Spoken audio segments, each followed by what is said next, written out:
Welcome to Game.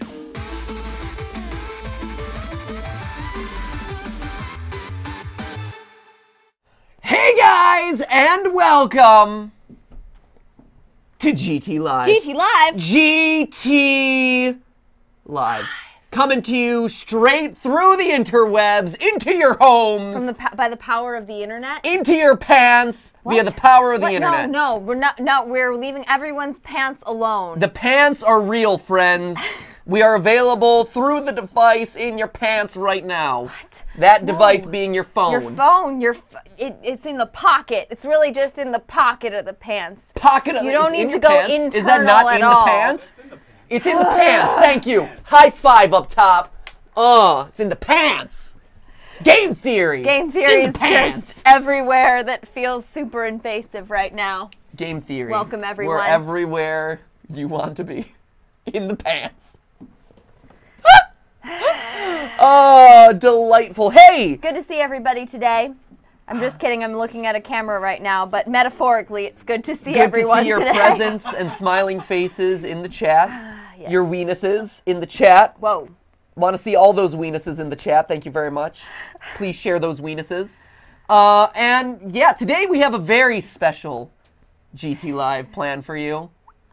A very scary GTLive plan for you. It may be the scariest games Friday that didn't happen on a Friday and happened on a Tuesday that ever happened here on GTLive. Today is probably the scariest day of GTLive. We had to steel ourselves a little bit for this one. Today is responding to the haters. The haters! Where we go into the depths of the internet. You don't have to go too far. where we wade into the shallow waters of the internet to find the hater and confront the haters. Oh my gosh, the chat is going so crazy. And right that's because everyone's like, I love the haters. It's like, yes, hate bandwagon, let's go. Yeah. So today, I don't know, we don't, and we've talked about this a little bit on the live streams in the past. Yeah. We don't typically respond to a lot of response videos because a lot of reasons. We'll get into it today, I'm sure. But it's one of those things where it just takes a long time. The channel isn't really about that sort of stuff. But we thought, you know, we do listen to criticism. We do see these things pop up. And especially lately, there's been a lot of weird stuff. Weird hater, stuff. What happened to game theory? MatPat is not a YouTuber. This and that popping up into my social feeds. You're and not. I'm like, you imposter. I am an imposter. The rage here is already real, man. I didn't use that product that Stephanie told me. Yeah, no pomade today, friends. We are straight into the sad rage hair. So today, we're going to watch some of these videos along with you. Chris has selected a best of. Yes, Chris? Yes. So if your hater video was not selected. Don't worry. Chris went through a lot of them. We can only get through so many in one live stream, you know. Yeah, there's only so much time we have, ladies and gentlemen. But Chris, you selected ones that seem to kind of encompass the best critiques, the range of critiques. The best critiques, a few parodies, we got it all.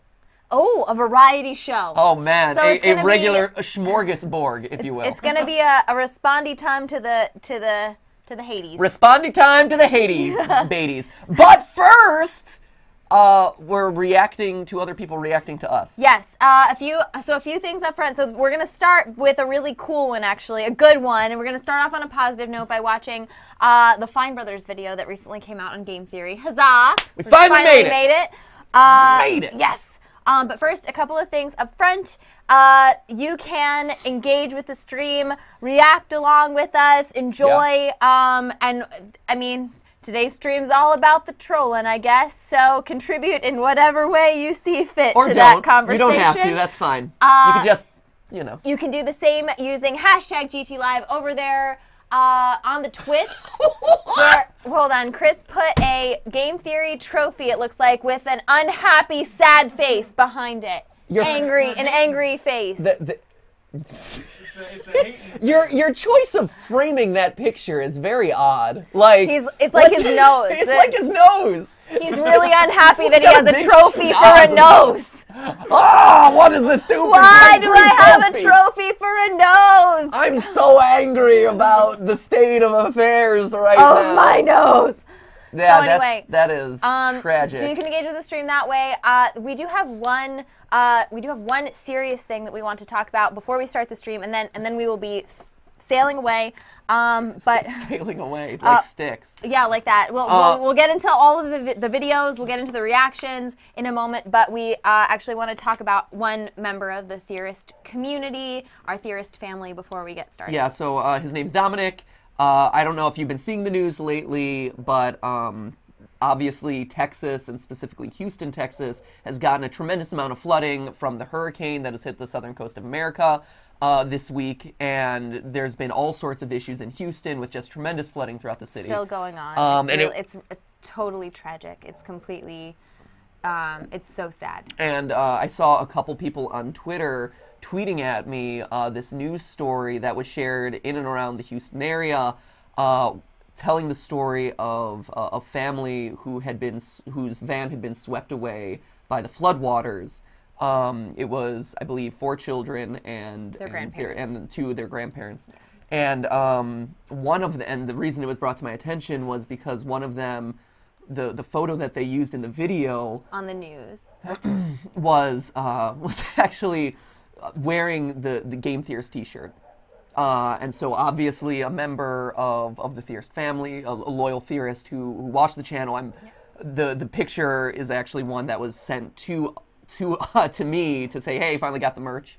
It was tweeted at us because he ordered a t-shirt, and when he got it, we asked you guys all to send in pictures of you guys when you got the t-shirts to show us, looking good and everything, and so that was the picture that they chose for the news story. Yeah. So anyway, so it's a tragic loss of life. I mean, the whole situation is just terrible down there.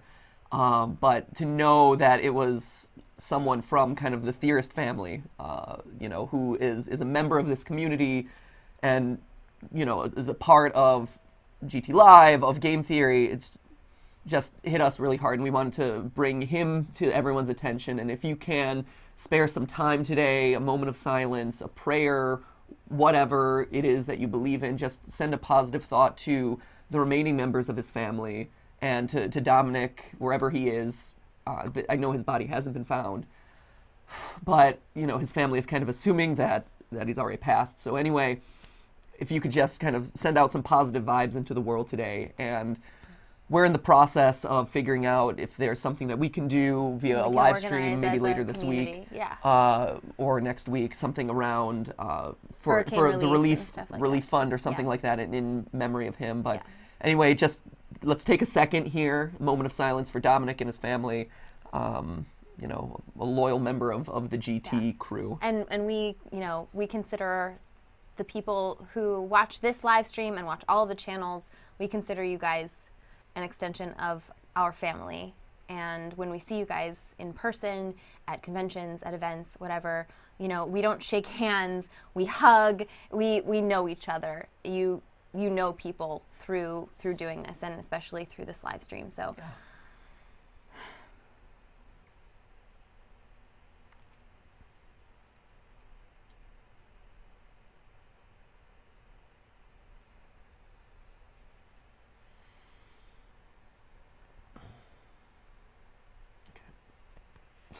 So anyway, Dominic, you're in our thoughts, you're in our prayers, your family.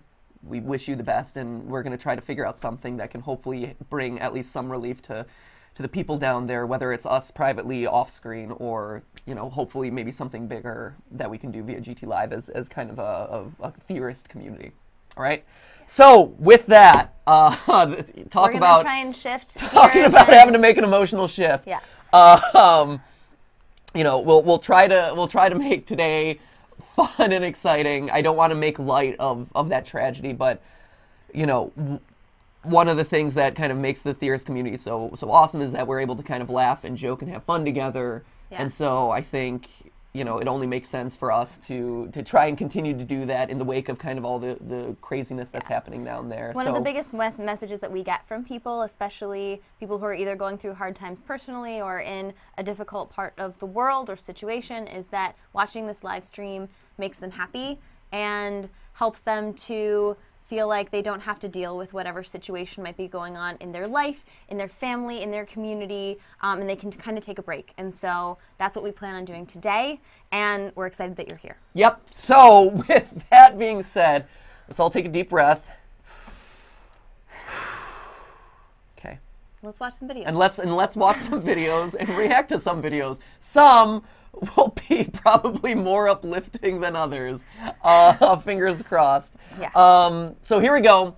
First off is the Fine Brothers react. It's adults reacting to game theory / MatPat. Yep. So here we go. Here we go. Let's see how this one. Wow, it's doing well for them. 2 million views. Nice. Good. We're delivering value to the Fine Brothers. Awesome. Makes me feel, yeah, it is funny. So I feel like this is a big moment of passage for us. Oh yeah, it's a big deal. Because when it's one of those things that Fine Brothers being one of the first channels on YouTube, one of the first really big channels on YouTube, to get included into like as a reactor or to be included as something that they're reacting to, that's a big deal. Yeah. And so for them to have posted something of, hey, we're reacting to your channel, that's a big signifier of, hey, you're important enough for other people to kind of judge. Yeah. So there you go. Today's all about reacting to reactions. Adults reacting to game theory. Do it. Let's watch this. Wow, it is a long video. Mario punches the Yoshi. I never saw that. Just a dream. What? That's right. A FNAF. What? Can we also? It's also Everyone's interesting. like, what's going on already? She's just like, what is FNAF? Like adults don't know FNAF. Right? I'm like, Talking what? about. Although that's a common misconception, Yeah, which we'll we're probably gonna end up clear that talking up about today. later Boom. today. All right. Whoa. I like that they selected one older one and one newer one though. Okay, here we go. Hello, Internet. Welcome to Game Theory. Oh, this is Game theory! Hey, one person likes it. Brandon. Guys. where we put the O in Super Mario. Okay, is this MatPat? Yes, look, people know us. It's great. Okay, go. Right? It's really long. Yeah, okay. I know that because of YouTubers React. After doing the See, someone knew me from I YouTubers am The React. guy that does film theory. This so-called A That film theorist. nice. There you go. hero. I've heard of game theory, but I've never seen it. Oh yeah, Now's your chance. Forcer. Womanizing animal abuser. A Don't. catastrophic I'm on Poor Rachel. She's- Poor Rachel. She's just like, what the hell? Oh, that's great. So, I like that this is the Mario video. This is a good choice. Right. I approve of the video that they selected. I also really like his shirt.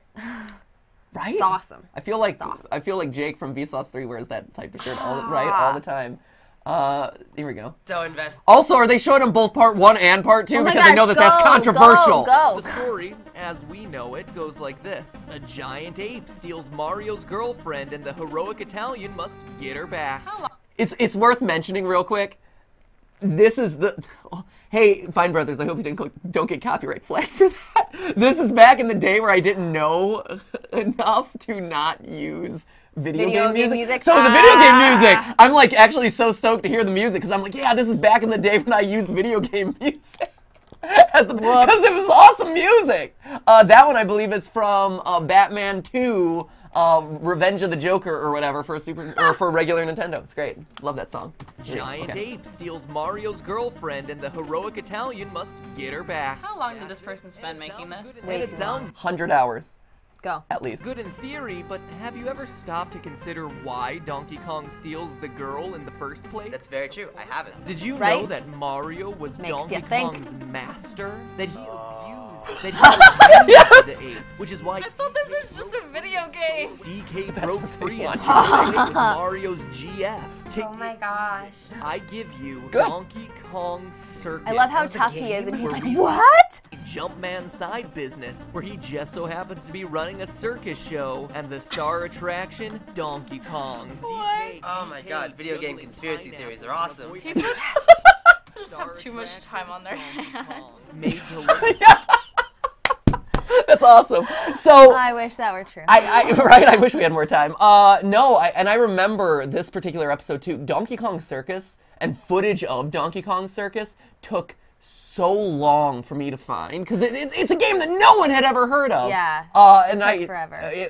Those old Game & Watch games were just impossible to find. So it does. But to answer her question, it takes around 100 hours at least. It takes around 30 hours to write a script for game theory. About 20 hours of research And writing. And then 10 hours of like checking and things like that. But yeah, it's about 30 hours and then another like 70 to 80 to actually like edit all the pieces together. Yeah. So long time. And this is back when I was. You're doing it all yourself. Well, this is also this when is they were Ronnie. short, I they think were was shorter there. then. They were shorter then. Anyway. Like a fool, forced to burn his hand. No way. Scolded and laughed at when missing. Literally, this person spent so much time No, on this. I like how impressed she is about the time. It's great. To be treated. What's a plumber doing running a circus? This Yeah. is the information Oh that man, Nintendo that's back in the boob days. Oh, This was back in the boobs. What's How a dare plumber you doing not running a be- circus? Oh, I like old game theory better. This is all What happened to old game theory? That was it. back in the day. True story. Back in the day, I tried to work in one like boob picture in an episode because I'm like, oh, it's the clickbait. What? I actually got to a point where I ran out of like safe boob. I'm like, where can I find more boob pictures? Using Google Safe Search. Safe search. I mean, Safe Search. And sometimes I had to turn off Google Safe Search. That's true. Are you kidding? You're I just usually telling me did this now? I usually did those while you were asleep. Yeah. Gross. You're sneaking out of bed and then turning on like turning wasn't- off Google Safe I wasn't Search? sneaking out of Ew, bed. that's so gross. God. So Keep anyway, going. let's continue. This is the information that Nintendo I love has this been stuff. happy to Thank you. silently sweep under the rug. Maybe they just didn't consider it in the first place because it's a video game.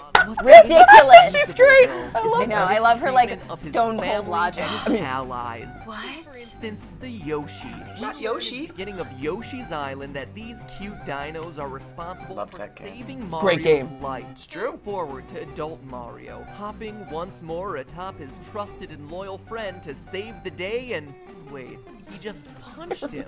Look again. Mario punches Look at- the Yoshi. I was like, wait, I am looking again. What's going on? I need to look twice as hard. Never saw that. Punched him. Oh, Mario punches the it was more like a go. them to extend their That was one of the big debates that people had when this theory came out. I was like, is he punching pointing or or is it like a hiya? Let's go. his reaction? I'm doing my nervous tick where I play with my hair. So you can Get ready tell- for it. Yeah. Welcome to the theme of today. No, and it's interesting too.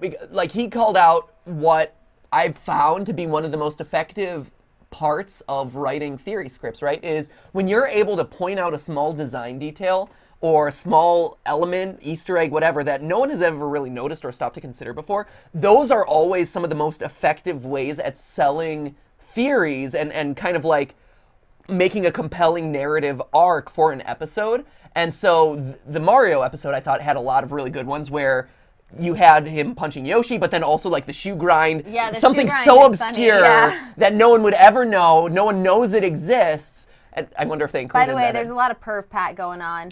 It was, perv pat, it's for perv you pat. guys. Oh, man. It was for you. Steph can't believe the betrayal. Oh my gosh. I didn't enjoy it. next- Okay, I didn't enjoy. Sure. It's like Looking saying, at- it's like saying you didn't inhale when you were like, oh, I tried smoking, but I didn't inhale.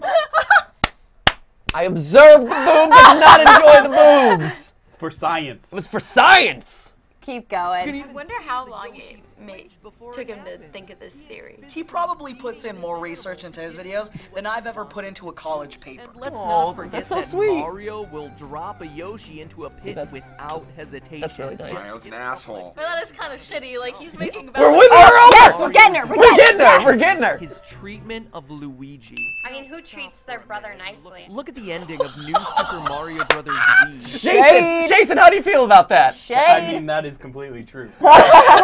Jason has a lot of brothers, so Jason has a lot of brothers. so many. Why do you say it like that? Because Like, it's you it's have a many brothers. compliment. What? It's a compliment. You have so You have many many brothers. How many brothers do you have, Jason? I only have 2. Lot of brothers. And then a brother-in-law as well. Okay. Okay. He's a lot of he's brothers. accumulating them. He's got a big family. Keep You got going. a big family. Offers Mario and Peach room in his balloon. Oh, and then he flies away without him. This must They have been don't hard for them acknowledge to edit his down. existence. They Right? don't thank him. Because They when you don't- react, It's you're not reacting to his something fault he funny. has main character syndrome. In Mario Power. Yes! There it is! Luigi Going deep. If Luigi You gotta wins, dig deep. This is what happens. He celebrates. Get ready. And what I'm does gonna convince you. Mario do? This is The it. brother who Luigi would so love excited. the approval of more than anything else. Because you never see What people does watch he your do? theories. No. What does he To do? him, applauding, laughing, Really? slaps him on the back, and then grinds his shoe into his brother's there. Right? In. Look at him laugh, his little evil Mario. Yes! Luigi, his moment of glory is ruined. Aw. It's It's so just cool to watch theory people watch a of theory. Game theory. Thanks for watching. Oh, that's fun. So, who has She's still not on board. Because I wish I had that much time. I love. Trust me. No, you don't. So do I. It's- I wish I had that She's much like, oh my gosh, what a waste of space. Oh, it's great. I love how negative she is. It's great. I know, she's awesome. My mind is blown. Yes! Listen, this is always something that's been in my peripheral that I've never actually watched, but I get it. That was genius. Thank you. Awesome. Graphics, like that's like arcade graphics. Like after Little League, going to get pizza, playing in the arcade. Oh, that's the I'm nostalgia back. If I play. could put the Oh, I know his face. The original. Really? It always boggles my mind when people That's know your face interesting. because they don't appear on it. It doesn't appear in the episodes on in a real way. I mean, there's a lot of pictures of your head moving around and stuff. That's really interesting, though. That she knows my face, but she hasn't she's not super familiar with People the channel. sometimes Maybe- recognize us just from YouTubers' A reactions. lot of actually, we get that a lot when we're walking around at like Disney and stuff. People will stop us and say, "Hey, I like your reactions on YouTubers React." And you're like, really? it's a weird concept of Yeah, like, hey, it's a strange you concept. react well, kid, and you're like, Oh, cool, that's awesome. Thanks. sweet, bro. I'm just it's just having my normal reaction. So Yeah. it's fascinating, like that.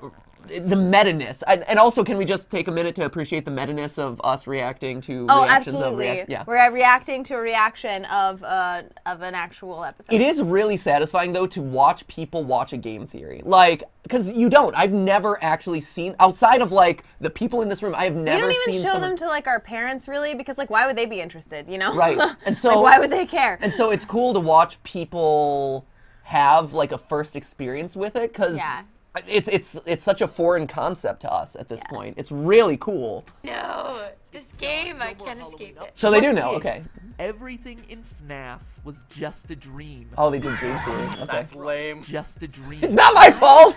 That's right. Also, like I see him. Lame. That everything we play through in these games was created in the mind. She's still like, oh my god, you're making me watch another one of these. I think half the FNAF fan base would agree with you there, Yeah. buddy. The FNAF 4's crying child.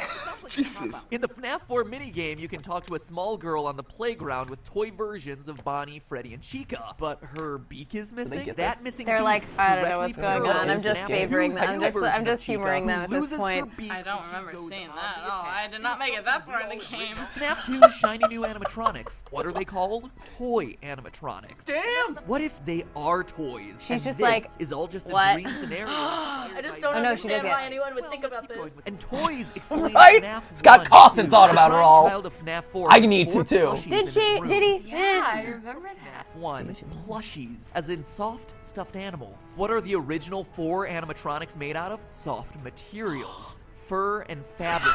She's so unconvinced. She was She's like, not impressed by that piece of evidence. I would have the patience to do the amount of research he my gosh. does. You are the best. I love you. I know. Thank you. The So recurring sweet. elements of the phone and the fan right there. Yep. The fan. Yeah! Yeah! Damn straight. Here at the end of I every agree. night of the first 3 games. I was so proud of this moment when I made this. I'm having like PTSD now. I wanted to build up the drama. She's so cute. She's adorable. Okay, so it's clock. A grandfather clock. chiming the same song? Why would the end of my shift in an office be signaled by a grandfather clock? Because it's a horror game, and it's suspenseful. It wouldn't, unless I was asleep, dreaming in my house. She might be one of with those a skeptics that we grandfather can't win clock over. That's okay, right it's okay. outside my room. That's just Right? a theory. I liked that one a lot. I like that little last part. That was so well done. They're really well put together. I like the vibe of it. Thank you. He I like seems his so voice. nice. Right? It's a good And- storytelling voice. I want to Keeps meet you- this guy. I know, He's he like, seems so so nice. into it. I feel like he notices all these things and he just like is so passionate about it and he's like, but look at this. But wait, there's more. Oh, and she's then so there's nice this." too. And I'm just saying, it's just theory. Like I love it. So these That's were all great. clips Aw. from the YouTube series Game Theory, created by MatPat. Yeah. I thought that they'd be a lot What do more you think negative. about the Actually. Right? idea? I'm I thought that they'd be. I'm I thought actually this so would be- shocked that went well. Yeah. Honestly, I was like, nervous to watch it. I'm so happy about that. Good. Huzzah! That went really, really well. Huzzah! Do we continue? I there- don't know. We don't have to. Is there more? Making up. Let me theories just- about video games. I mean, if that's what he's into, why not? To research these She games. thinks I'm and the go biggest back and loser look ever. I know. which She goes totally way thinks you're a back. loser. It's like he's a detective, but a game detective. Oh, the game detective. Ooh, that's fun. Is that that it? channel name taken? Right? We could Has- switch. has someone done we that? could switch, you guys. That feels like someone's got to have done that at Yeah, this somebody's point. gotta Game have detective. it. That's Somebody's gotta a have it. really good name. Get on it, internet. Maybe the. Yeah. Yeah.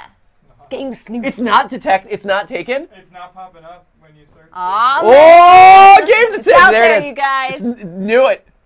I'm gonna do it. I'm gonna start a whole new channel. Game detective. I'll be like the anti-MatPat. Oh, you could troll MatPat from the can. game detective. Oh, I'll be awesome. like, unlike that MatPat Yeah, character. what a schloozer. The schloozer? Yeah, it's like a loser, but it's a more intense loser. It's a schloozer. Wow. More intense than just a regular loser. Right? Wow. Yeah. I know, you're a real Intellectual troll over version there, of you game fan detective. fiction. You know, it's connecting the dots in ways maybe the creators didn't intend, or Certainly. finding out things that, you know, that actually the creators did intend to do, but didn't tell anybody. Kind of left it as like a Easter egg that no one will find. Everyone like thrives off of like theories and conspiracies about everything. So like making these series off games that people love, like I think it's genius. So the channel's covered a that's wide so range nice. of topics, from math videos like how much diamonds are worth in Minecraft, See, that's funny. Like that one I can kind of get. to science videos like how Pokemon She was evolved almost into there what with Right. one of them. were in real life. Oh my gosh. To diving deep into game lore with his series on Five Nights at Freddy's, one of which you just saw. What do you think about MatPat and the game theory's team's minds to be able to look at games in all these different ways? Okay, I think it's really cool Had to edit and out really that. imaginative. It's just kind of like you have so much time to do anything you want. Why do that? Something I strive to get my students to do is just think outside the box. It would be cool to like be there while they were making a video and like finding No. all of the information before they pieced it all together, because It's like so boring. they have to look through a lot of shit to find the clips that they want. Fact. I mean, and I also that's love true. her. Can we talk about her Little Mermaid tattoo, which is awesome? Yeah, by the way? Little Mermaid Can we tattoo is check totally that out? legit. That's amazing. And also, you would never want to be here before, I mean- like through like the hair ripping out and the scripting. It's literally like this all day. It's the most, like, it's not exciting. No. Like, we made a joke about it way back on the Game Theory Exposed video. Yeah. That was what, like 2 years ago? We made 3 that years ago at even this way more point? interesting than it was. We did this like fast forward montage of like Skip jumping up and down Oh, and eating yeah. Chinese food and having a snowball fight. That was like the most exciting version of that has ever happened. Right? No, it's totally just, you do a lot of like digging and Google searching and deep research. You're like, hey, I'm talking about Chun-Li's helicopter legs. Time to teach myself about helicopters, and there you go. Right? Huh. They have to look through a lot of shit to find the clips that they It's a want. lot. Honestly, I have no idea how they do it, because they do hours upon hours, like tens of hours nice. of research just Oh, on he one knows. topic. He How knows. you can He gets come me. up like with a theory that's pretty decently solid Thank you. just by playing a video game. What I go for? It's Pretty beyond decently me. solid. Pretty decent. That is the bar, ladies and gentlemen. If only we could achieve decently If solid. only we could have gotten pretty decently solid. This channel, MatPat. He isn't just a creator or a personality, he's been very active in the YouTube community as a whole. Part of his company consults other YouTube channels to help creators and brands optimize their channels with analytics and other resources, while also making videos over time on his channel about YouTube issues to help the community at large. What do you think about the creators who are active in the community in this way? That's cool. That's nice that he's willing to That's help nice. channels. It's not just so focused on Kind of his an own unrelated channel. question, but all right. Shows how much they care about not only what they're doing, but continuing to push people into a place where they can succeed. That's like so nice. There are a lot of and that's what we go for, and and I don't people think who are- people really know that, but it is. It's like we care about like the community, and we care about YouTube and YouTube doing better and creators doing better. It is. It's. I mean, because people ask us a lot, like, why do you do the consulting stuff? And yeah, we get that question all we get the time. it a lot, Which and makes sense. Like it doesn't. It's weird. It's something that doesn't make sense right away, but when we explain it to people, they start to understand how it's all woven together, and it's all like you're part of the community and you're helping improve the community, and so everyone gets better. Especially because YouTube is hard. Yeah, it's hard. YouTube is really hard, and it's also really hard now to do scripted research, educational video. Like it's harder than ever to do stuff that isn't just like, let me point a camera at my face and talk for a bunch of time. And so if we're able to help other creators have a better experience on this platform, it really helps. Yeah. So anyway. We're doing YouTube who are just starting and who don't really know how to take advantage of the analytics. It's a little bit intimidating because there's a lot that goes into it, a lot more than That's I the other realized thing. when I kind of started everything. Yeah. But at the same time, it's really, really helpful to have that guidance and just a nudge in the right direction. It's insane. That's the other thing too, is it's really hard, and a lot of people, especially like younger creators, are so fixated, like, you don't have the analytics experience. A lot of people are brilliant creatively, but don't have a lot of math background. Yeah, or they're just like, I know what I'm good at. I know I'm good at being creative. I don't want to have to care about numbers and spreadsheets and analytics. Like, can't I just do the thing I'm good at? But the sad truth of it is you have to, right? Yeah. That is just how YouTube and all digital video is at this point, is you have to worry about the math as well as the creative. But if you get help on one side, then you can focus on doing the stuff that you really love to do, right? And it empowers creators to have more ability to do what they love to do and what they're really good at without having to worry about all the other stuff behind the scenes. So like that's why we do it. That's a big part of it. And we're always looking for ways to do it for more people, because we think it's important for like individual creators. Like, we still believe in this as a platform where like individual creators can make it and can find success and stuff. But you got to be smart about it, and it's hard. And so if we can help people do that, it makes everything better. Yeah. In that there are these creators out here who can criticize and help you learn how to grow on a platform that isn't very nice to a lot of the people that upload and create content for that. You're doing good shit, Matt. Good shit. Oh, that's so nice. Here at FBE have worked with MatPat many times for years now. Is he gonna walk in, be like, you. That'd be amazing. I would not do that, because No. I tend not to swear, no. Yeah. I would say, fudge you! Curse you and your negative attitude! Dag nabbit, like a 70-year-old. Great. He's like, who's that little gnome sitting right No, you're amazing. I love you're you. awesome. You know, it's strictly platonic. And she's totally valid No, as she's well. cool. She's also totally valid. I mean, very clearly she represents a lot of the people who don't understand the channel. Yeah, and just who are like, yes, yeah, she watches other stuff. Yeah, it's so what? because there are people who don't like this sort of like, let's extrapolate crazy ideas, and I get it. I respect You're that. not I understand. into it. You're That's right. fine. Guess what? You're right. They are just video games. Guess what? The designers of the games didn't intend for all of that stuff to be true. But it's fun to ask, to me at least. It's fun. And to people who watch the channel, I think it's fun to ask, what if? Yeah. Like, maybe there is. It's fun to like twist your perspective a little bit and see a story that you thought you knew from a completely different angle. Yeah, sometimes it makes you appreciate it more, or it just gives you a fun story to tell at work the next day. Right. I love you, let's finish MatPat. this That was off. awesome. Dude, keep on going. You are the is so best. positive. Keep That's, like, being so just an nice. all-around good human. And I'm going to keep watching. got a faithful sub. MatPat, that's so nice. Awesome. Thank you. And I think that your theories are hilarious, yet also very true. You're thinking about Mario in ways that I never thought of Mario before. What you've built online That's amazing. is fantastic. Strengthen the platform and use what you've learned. That's so nice. It's like an elder. You're like this brilliant elder wizard that people can go to. You're an old man! You shall pass through the algorithm.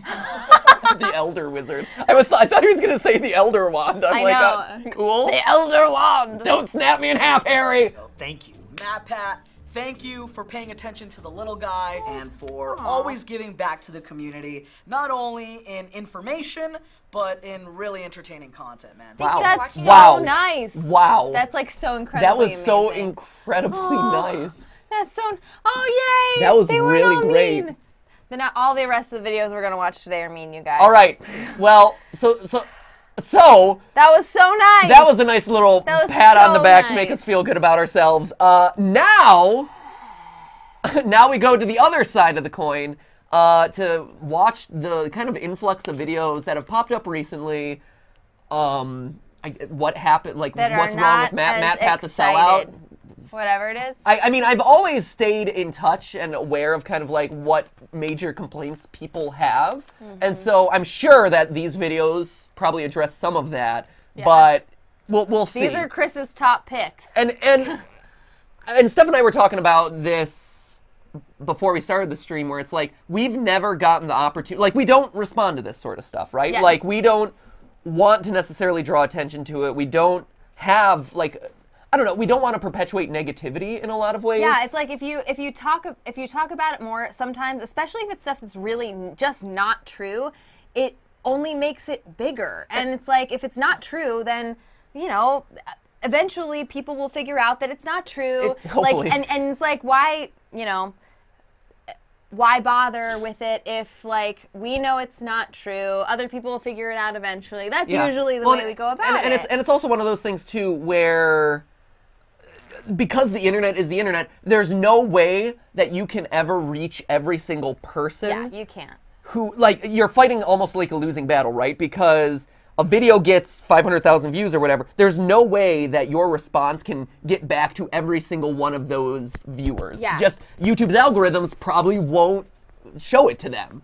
And so to say, this is my response to this video, you're probably talking to a whole new audience who didn't see that video in the first place, and now you have just a bunch of new people who saw that video. So it's a tough, you're fighting like a losing battle, right? But that being said, at this point, there's a lot of stuff out there. We thought, you know, reacting to haters is a thing that a lot of channels do. It's fun, right? And, yeah. Well, yeah, we'll see. And it's also one of those things, too, where, like, because we've never put our perspective or kind of our story out there, it's a good chance to kind of clear up misconceptions. Because if you don't respond to things, how will people know the truth, right? Or how will they, like, they only have to go off of what other people are telling them. Yeah.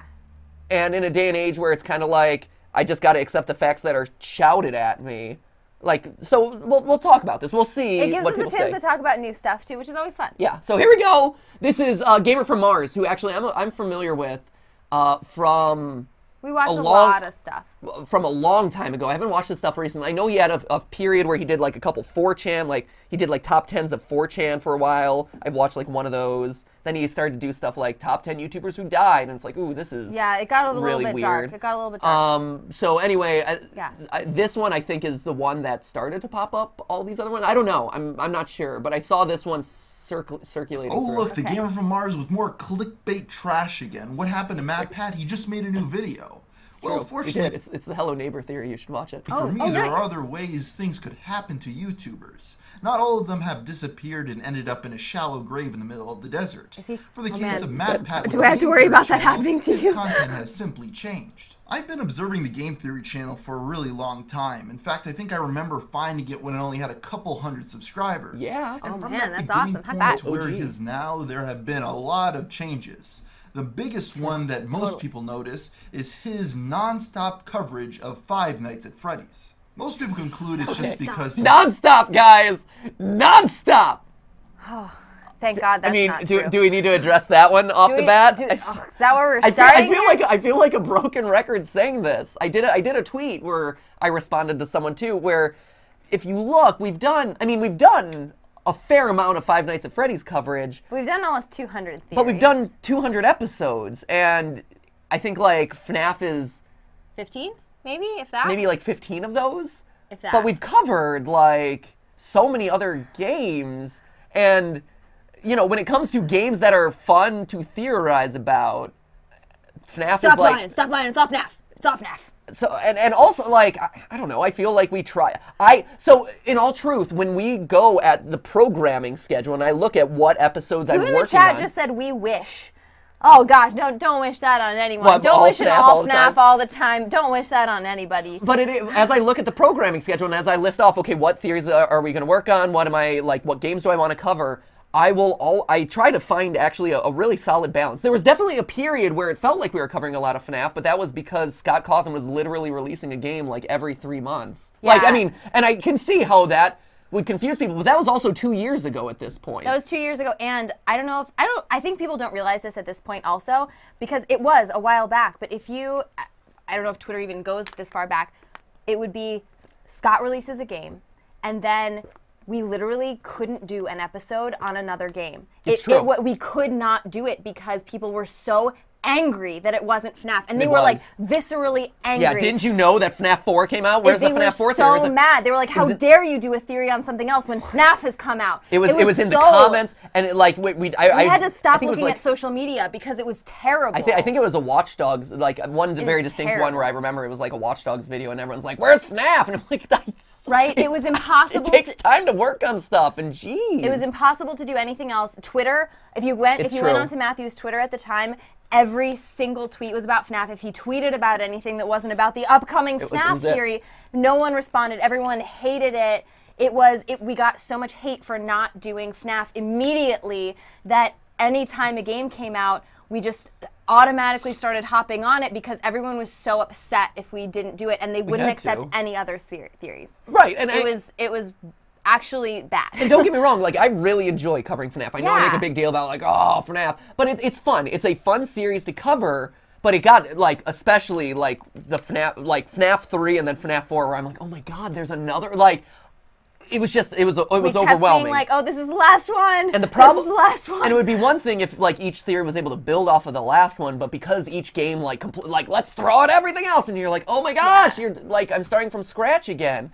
But no, it is worth mentioning. Like that was 2 years ago, and yes, I just did a FNAF theory, but like that was because of a book, and also we hadn't covered FNAF in like 5 months, 4 months, something like it's been a while. You wrote about this. It's one of those things where people ask for it on a really regular basis, and we genuinely respond to stuff that people ask for. Yeah, at the end of the day, there's no shame in that. At the end of the day, we are entertainers making a show for you guys, right? And so, yes, absolutely, I'm going to try to expose you guys to games that you haven't heard of or you might not be familiar with, like Half-Life and Petscop and things like that. But we would be doing our jobs poorly if we didn't cover FNAF, because literally a FNAF video will get like 1 million views in the first 2 hours, and it's like, this is a franchise that people are excited about and care about. How dare you? Right. That's lame. That would be ignoring. What a lame-o excuse. That would be ignoring the fan base. So like, unacceptable. Keep going. But then it's like, no, I gotta entertain people and give them what they want. Makes the videos that will get them the most views. And well, yes, that's true. I think there is another layer that most people don't talk about. Okay. Let me explain. Looking at the script right now, I realize a lot of people are going to say that this is a very cynical video and a very cynical view of this entire situation. Our whole channel's about criticism. There's nothing wrong with being a little cynical. Well, conspiracy theories are, we love conspiracy theories. No, he's bracing for the hate comments, which I get. It's anytime you're taking down another YouTuber. I guess, right? I don't know. That may be true. But I just want to make it very clear right now that I think MatPat is a very smart individual who is very good at what he does. Okay. So with that being said, I feel like said, the hammer's about to fall. He says the hammer's gonna fall. He says that with like, but, or like the way he said that's like, he's very smart and good at what he does. This suspense is killing me. On. Starting at the beginning. Can you please update yourself? New profile pic, you guys. Can I recreate that? New profile pic. Yes. You know how news stories will select like? Oh God, it's so they've done good. exposés where news stories will like selectively pick like the worst looking pictures of people to make them look bad. This is a great picture, by the way. Every time I look at it, I laugh. Oh, that makes me smile. Oh, that's okay. funny. What a good screen grab. Keep going. I have to stop laughing. Keep going. When I remember first watching MatPat, his videos were not popular at all. In fact, he had a lot of trouble at first getting the ball rolling on the channel.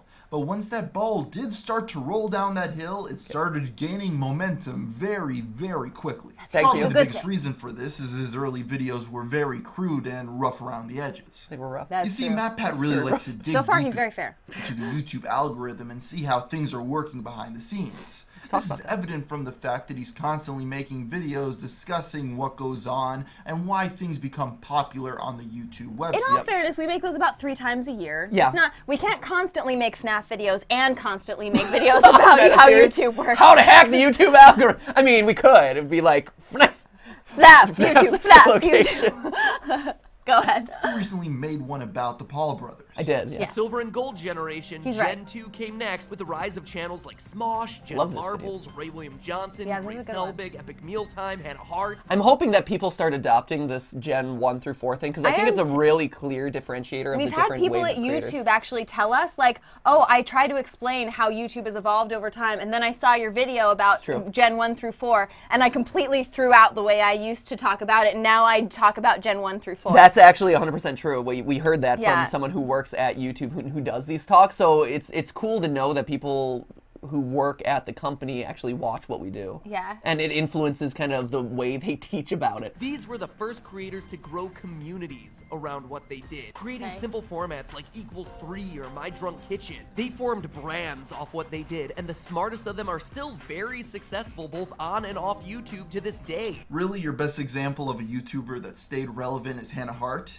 She has trouble cracking 100,000 views on videos when she has 2.5 million subscribers. You know what, anyway, I'm getting off topic. Oh, no! That's kind of a mean thing to say. That is kind of mean, and you're totally right. Hannah Hart is not as successful on YouTube anymore, but the reason we specifically used her for that example is she built a brand and then she took it off of YouTube. I mean, she just got a cooking show on television. The Food Network. She's on Food Network right now. She has a cooking show. The point of that was to talk about people who started on YouTube and created basically a whole company for themselves. No, it's totally true. That's totally fair to say that Hannah doesn't get the kinds of views she used to get on YouTube. Oh, yeah. But she's also doing so much other stuff now that I think that YouTube is kind of a smaller part of her career. Yeah, she's kind of moved past YouTube, but that was the reason why I use her as one of those examples. Yeah. Like even though she's no longer really driving a ton of views on YouTube, she's been on the platform for like 10 years. Somewhere close to 10 years. Almost as long as Joey, I think. Yeah, I was going to say, Joey Graceffa. And so it's one of those things where she's been able to sustain for a long time with one popular format, and for her to launch into multiple books and TV shows and a movie and this and that, and now to be a traditional TV star, like that's the point to that, I think. And maybe we didn't like show that off as clearly as possible, but really, like it's a minor point, and he moves on. But like that's the reason why. To help explain. Even if I have some gripes with his YouTube algorithm-related videos, it's very clear he has a good understanding of what he talks about. That's the one where we just talked about in an and article this is Google evident wrote. from how he manages his YouTube channels. He runs his channel around what will get him the most views and what's currently popular. And while this is usually good for the most part, some of his fans have gotten really annoyed because this involves him making 20 videos about Five Nights at Freddy's. Before this game series about creepy robot bears, he was pretty good about making a variety of content across the gaming spectrum. But when that game came out and he started to get crazy views on it, his channel had taken a shift. The complaints have gone so bad that he recently had to make an official statement about the direction of his channel. I can't ignore Five Nights at Freddy's. This video in the first 12 hours has gone 2 million views. That tells me, as someone who cares about the community of theorists who have helped to build this channel, that this is a franchise the bulk of viewers care about.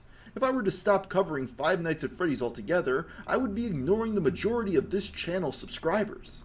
I mean, that's true. I feel like that's true. It is worth noting that he did cut out. Okay. And I get it. You have to edit out certain things to tell like a more compelling story. But here, pull it up on screen. He did knock out the part where I specifically say, of 190 episodes of Game Theory when I wrote 175 of them aren't FNAF related. 175 aren't And I FNAF. have our channel up right now. We actually have a Five Nights at Freddy's playlist. Yeah. So if you want to avoid it entirely, you can just never watch that playlist. It has 15 videos in it over the course of the last 6 years. Yeah. 6 years, you guys. Yeah, 6 years, and also one of the, and this is a good point to bring this up, I guess, which is people say like, oh, why don't you cover smaller games? Well, like we are, like we're covering Bendy and the Kindergarten, Ink we did Bendy and the Ink Machine, like, yeah. and here, pull it back up, because I do in this like thing I tweeted out, because there was someone who was really angry on YouTube about this, but had a really well written comment, and every once in a while I'll like hop in and try to clarify, and so I wrote this to this guy who's like, I'm so sad about where this channel has gone. I'm like, hey, here's the explanation. Yeah. But like,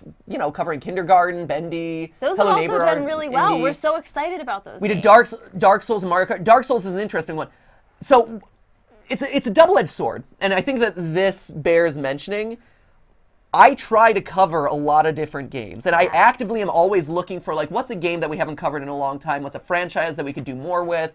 You know, what's a new title that we can test out? The problem is, either there are already dedicated theorists in those specific niche communities, or because they're like, there's so much to them that people will always find a way to criticize you or call you like a noob for coming into, like Dark Souls. I had done a ton of research on it. And you love Dark Souls. I love These are like Dark legitimately Souls. like some of his favorite games. Like if he's up at 3 in the morning playing a video game, it's Dark Souls. But everyone, when I did the Dark Souls theory, everyone called me like a noob or a poser because, oh, you are just covering Dark Souls now to be trendy. And it's like, no, like, I wanted to cover something different, and we did, and I think it's a pretty solid, well-researched theory. But that's really hard that's always the because trouble. People get really mad. And what's up, Jason? Question. Yes, sir. How is Dark Souls trendy? I mean, I know. That's my question. Sure, and fair. That's also a fair point. But anyway. So yeah, and then stuff like Petscop is you know very really small out community. there. Yeah. Death Stranding is one. I don't know if actually that'll end up happening Yeah, because all right, there let's might keep not be on. enough to it, but keep or on not keeping enough on. yet. But yeah, I'm always trying to introduce new stuff. The double-edged sword though comes when like the Ace Attorney one is actually a really good example where Yeah. I played the first Ace Attorney game. I did a theory about it, and then the like fan base just ripped me apart because they're like, well, in episode 4 of the series, you know, everything you say is proven true, and of course he's villainous and this and that. Like, I didn't know, and usually I try to like research as many of the games as possible, but there's only so much that you can know about in a period of time. Andy, like, that's ridiculous. How dare you not know everything about every game and TV show and movie and anime ever made? That's unacceptable. well, then maybe you shouldn't be talking about it. Is always the comment. But then the response is, but then I can't cover new stuff, and so I'm trying to educate myself, and then those fan bases jump on. It's like a vicious cycle in a lot of ways. It's hard. It's hard. And some of the fan base, we can talk about this more later, but some of the fan bases are real. They don't want new people, which is really sad. It is. It's tough. They don't want to invite new people in to appreciate a game, or anime has this same issue as well, where they feel like their doors are closed, and that's sad. Well, you're the normie who's introducing a bunch of other normies into their community who is going to bring it down. And actually, Petscop was a really good example of that, where we had announced on the live stream that, hey, we're going to do a theory on Petscop. Yeah. And it got back to the Petscop community. And the subreddit of Petscop was literally counting down the days until Game Theory ruins this community because all of his fans are going to rush in and trash it like they did all these other franchises. It's like, I don't know. To me, I would be excited to have more people to bounce ideas off of and talk to and who are fans of my thing, because then there's a chance that I will get more of that thing. Yeah, you get more of the thing, and you have more people who appreciate the same things you do, and so it is sad to see some of those communities who are like, no, we don't want any new people, and it's like, it was funny but too. If they're going to make more Petscop, you need more people to like it. It was funny too, because in reply to one of those, because there was a lot of threads on the Petscop subreddit that did that. In reply, one of them was like, hey, I came over from Game Theory, and the just overwhelming negativity to us before we've even come over is really turning me off of this community. I don't know if I'm gonna stay. Like, and that's so sad. That's you guys. so tragic. And I guess I'm just maybe not that personality type to get it. Like, I'm not the type of person who's like, I liked it when it was an indie band and then it became a mainstream band and now it sucks. Like, I'm not that person, but I know that there are those people out there who are like, oh, it was an indie gem, but then it exploded. So maybe it's a specific personality. I'm not sure. But yeah, that's always kind of confused me. But to me, that's not like.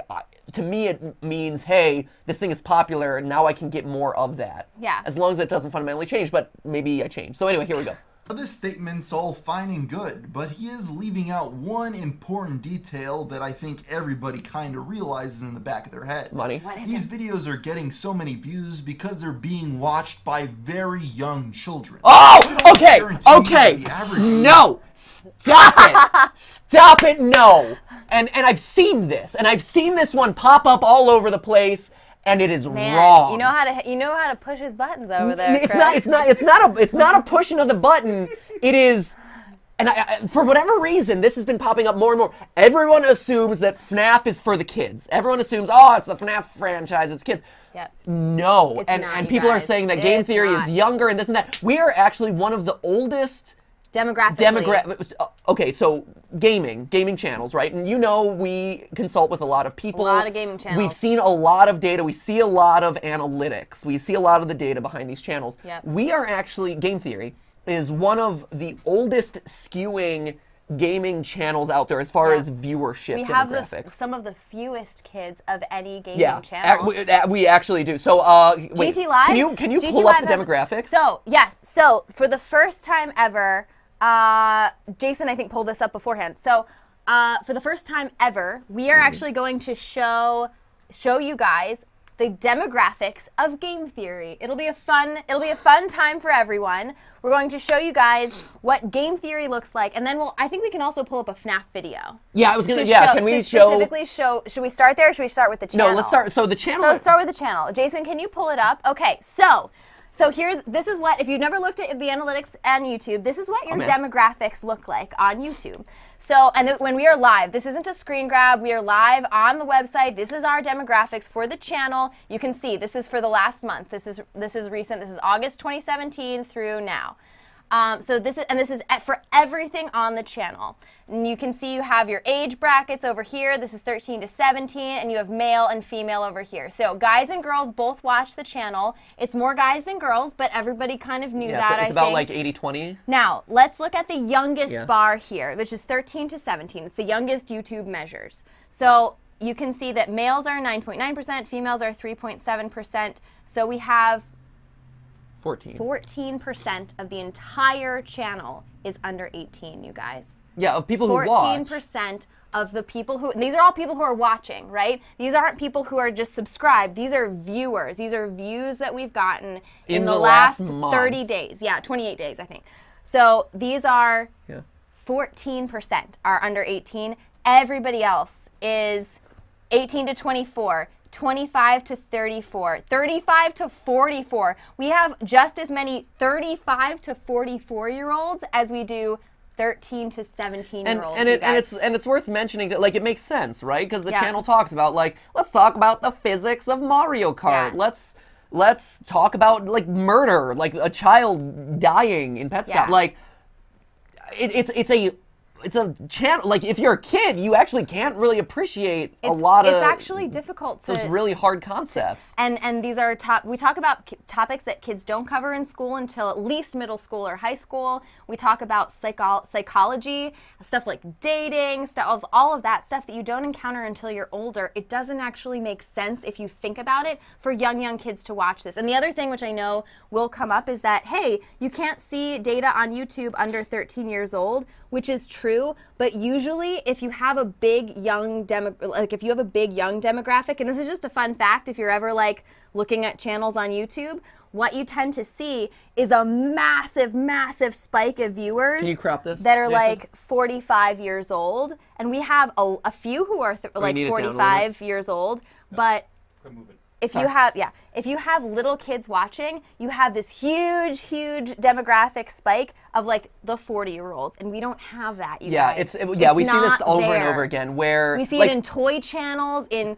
like unboxing channels. Those are the ones where you see tons and tons of little kids watching. We have none of the signs that tell us that we have little kids. So watching. Minecraft channels, Roblox channels, like younger skewing games, though that 13 to 17-year-old bar is like through the charts, as well as the 45, like the 45-year-olds. And it tends to be women too. And it's because they're parents. It's because of the parents. It's because, and you're like, why would that tell you that there are little kids watching? It's because they're using their parents' accounts, and we don't have that in our data. It's just not there. We don't have a little kid audience, so that's one that actually bothers me, because the data shows the data is completely the opposite. Wrong. So here's of the latest FNAF video. So this is Five Nights at Freddy's. This is what everybody complains about. Yeah, everyone's like, oh, Five Nights at Freddy's is for the kids. Five Nights at Freddy's is for the young people. And again, this is live. We're looking at the actual site. Yeah, this is the sister location. Like, oh, it's memory discs. Yeah. Mind control disc. We talk about twisted ones. It's 15.6%, 13 to 17. Yeah, so it's a little. It's a little bit more. It's a tiny bit more of teenagers. But you still see like 31% is 18 to 24. You know, what is that? 26% is 25 to 34. So it's one of those things that, again, like, yes, it's slightly younger, but it's not a significant portion of our overall fan base, nor is it a big part of even the Five Nights at Freddy's episode. So it's never been, you guys. It's never been that way. And I get it, right? Maybe Five Nights at Freddy's isn't for the gamer from Mars. A lot of people just hate the game because they don't like it, because it's trendy, because it's popular, because they don't understand it, whatever. Yeah. Like, and so it's like, oh, the kid, it's for the kids, this and that. It's not. It's actually universal. Like, even when we meet people in person, people our age are like, oh, I watched your Five Nights at Freddy's videos and they're my favorite because they tell an interesting story and this and that. That's just the truth of the matter. And I mean, also people come up to us and be like, oh, your retro theories, I like those. Or like Breath of the Wild, I love that one. Like or Zelda. Breath of the Wild hasn't come out yet. It's fine. Anyway, so put that one to bed. We are actually one of the older skewing gaming demographics. GTLive is actually younger than a traditional game theory audience, but that's GTLive, and actually the GTLive channel looks very different. Yeah, we got more girls going on GTLive. You guys are younger. All you ladies, happy to see Stephanie on the couch. Yeah, great. It's not me. No, look at this. Look at this mess right here. GTLive. No one wants to see this.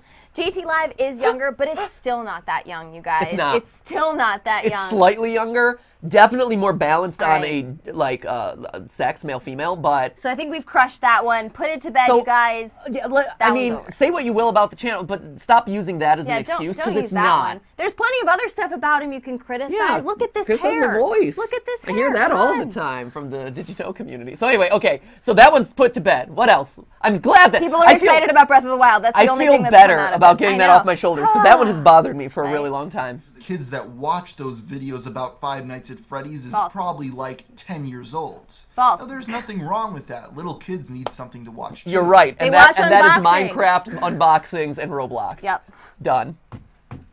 It just so happens to be MatPat now. Mic. Now, if you don't believe me, that's fine, but just simply go on YouTube and search up Five Nights at Freddy's and see who's playing the game other than big YouTubers pandering to children.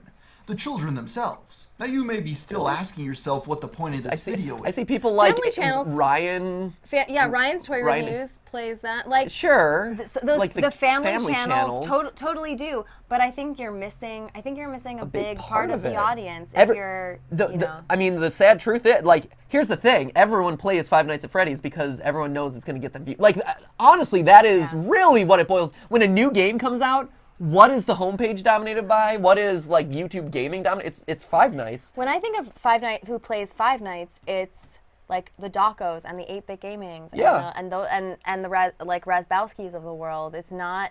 And Mark, and obviously Mark. Yeah. So anyway. He's making videos for little kids. How is that newsworthy?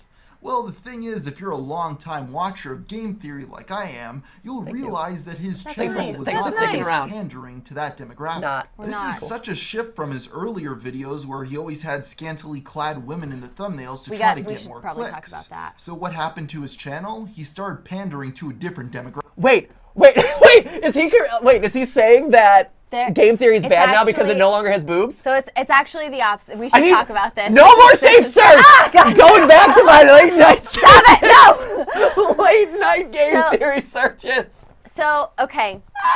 Can I actually start this one? What? The boob conversation. You can talk about boobs all you want. Steph's fault. There's no more boobs in game theory. Whoops. True, too many boobs. She's like, no more boobs, Matt. Stop looking at the boobs. She locked your computer. The very... I don't know how to turn the V chip off, guys. The very first time we ever had a conversation about boobs in game theory was when Matthew actually did the very early episode on fake boobs in gaming, which I greenlit, by the way. Like, going back, I was like, what was I thinking by saying that this was okay? But what were we both thinking? I know, right? Jeez. Actually, I know exactly what I was thinking. But I watched it and I was like, it's the internet, whatever. More safe search off. You can say whatever you want on the internet, and the actual experiment of that boobs video was, hey, if we do an episode about boobs, will it get like 8 times the amount of views that any other episode would get?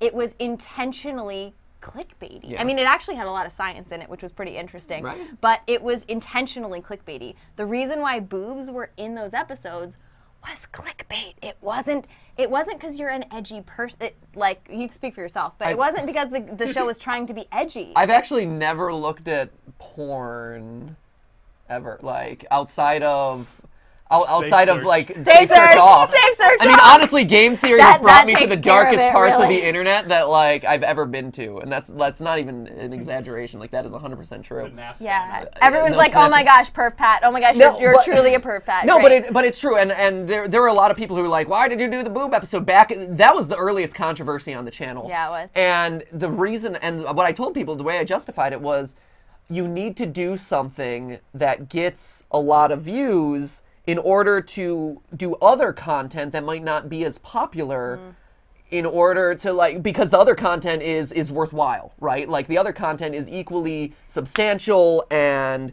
is going to have, like, good education and this and that, but you need to build awareness of what you're doing first and foremost. It's like how people do, like, big actors do rom-coms so that they can do their Oscar Best Picture winner. Right, yeah, you have the stuff that, like, pays the bills and the stuff that you do for fun or for your passion. That was the idea. And so the thought, and the way, because I came out of musical theater at the time, I'm like, you do your Lion King the musical so you can do Company. Right. You know, which is Stephen more Sondheim, obscure. which you haven't heard of because it's more obscure, but it's more artistic or whatever. And so that was the philosophy was, the boob episode will get a lot of views, and then that'll help the channel grow, and then I can do other stuff that has more meat and might be about stuff that people don't care about. Yeah. And it didn't work, first off. That didn't work. true. But also, the clickbaiting it, like, in the earliest days, game theory was actually structured to be a lot more clickbaity, like, without exaggeration. It's true.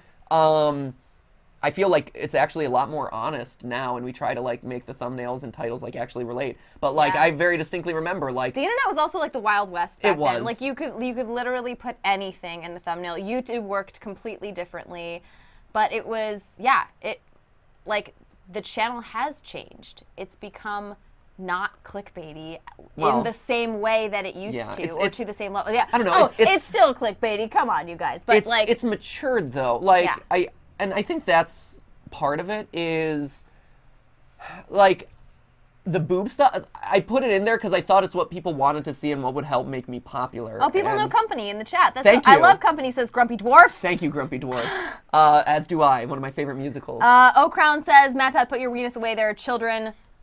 Sorry. We have not matured. We are still not safe for work. Oh, man. No, but it was a horrible idea, the boobs, says Giraffe Gamer. But and honestly, like, so I thought I included it because I'm like, oh, this is what's going to help make me popular. People are going to click on the scandalous thumbnails or whatever. Or people are going to click on for the scandalous, like, boob shot or whatever. Yeah. And what I found was that, one, that wasn't the case, that it was the content that spoke for itself. And two, that it was making especially, like, female or transgender viewers are, like, uncomfortable. Really uncomfortable. And I saw that in the comments, and And I stopped because I'm like, I don't want this to be a show that makes people uncomfortable. And so so the first change that I made, I very distinctly remember it, I started to include more sexy men in moments too. Yeah, that's right. And so I'm like, now it balances out. And then it just became like, this just feels weird to me to like objectify people and sexualize it. And this, why does it need to be sexualized? And so that's why. Why has it got to be sexual, bro? That's why I tried to strip as much of it away. And then every once in a while I'll dip into like a joke at this point about it, but usually it's at my own expense, but I've stripped that away just because the show matured, and I realized that I didn't. As a person. Yeah, and I grew up as a creator because I didn't need that, and I realized that that's not what truly mattered, and that I was alienating audiences by doing that sort of thing. And as for another thing about like pandering to kids, I think is if there had been a shift, you would also think there'd be like a language shift and stuff like that.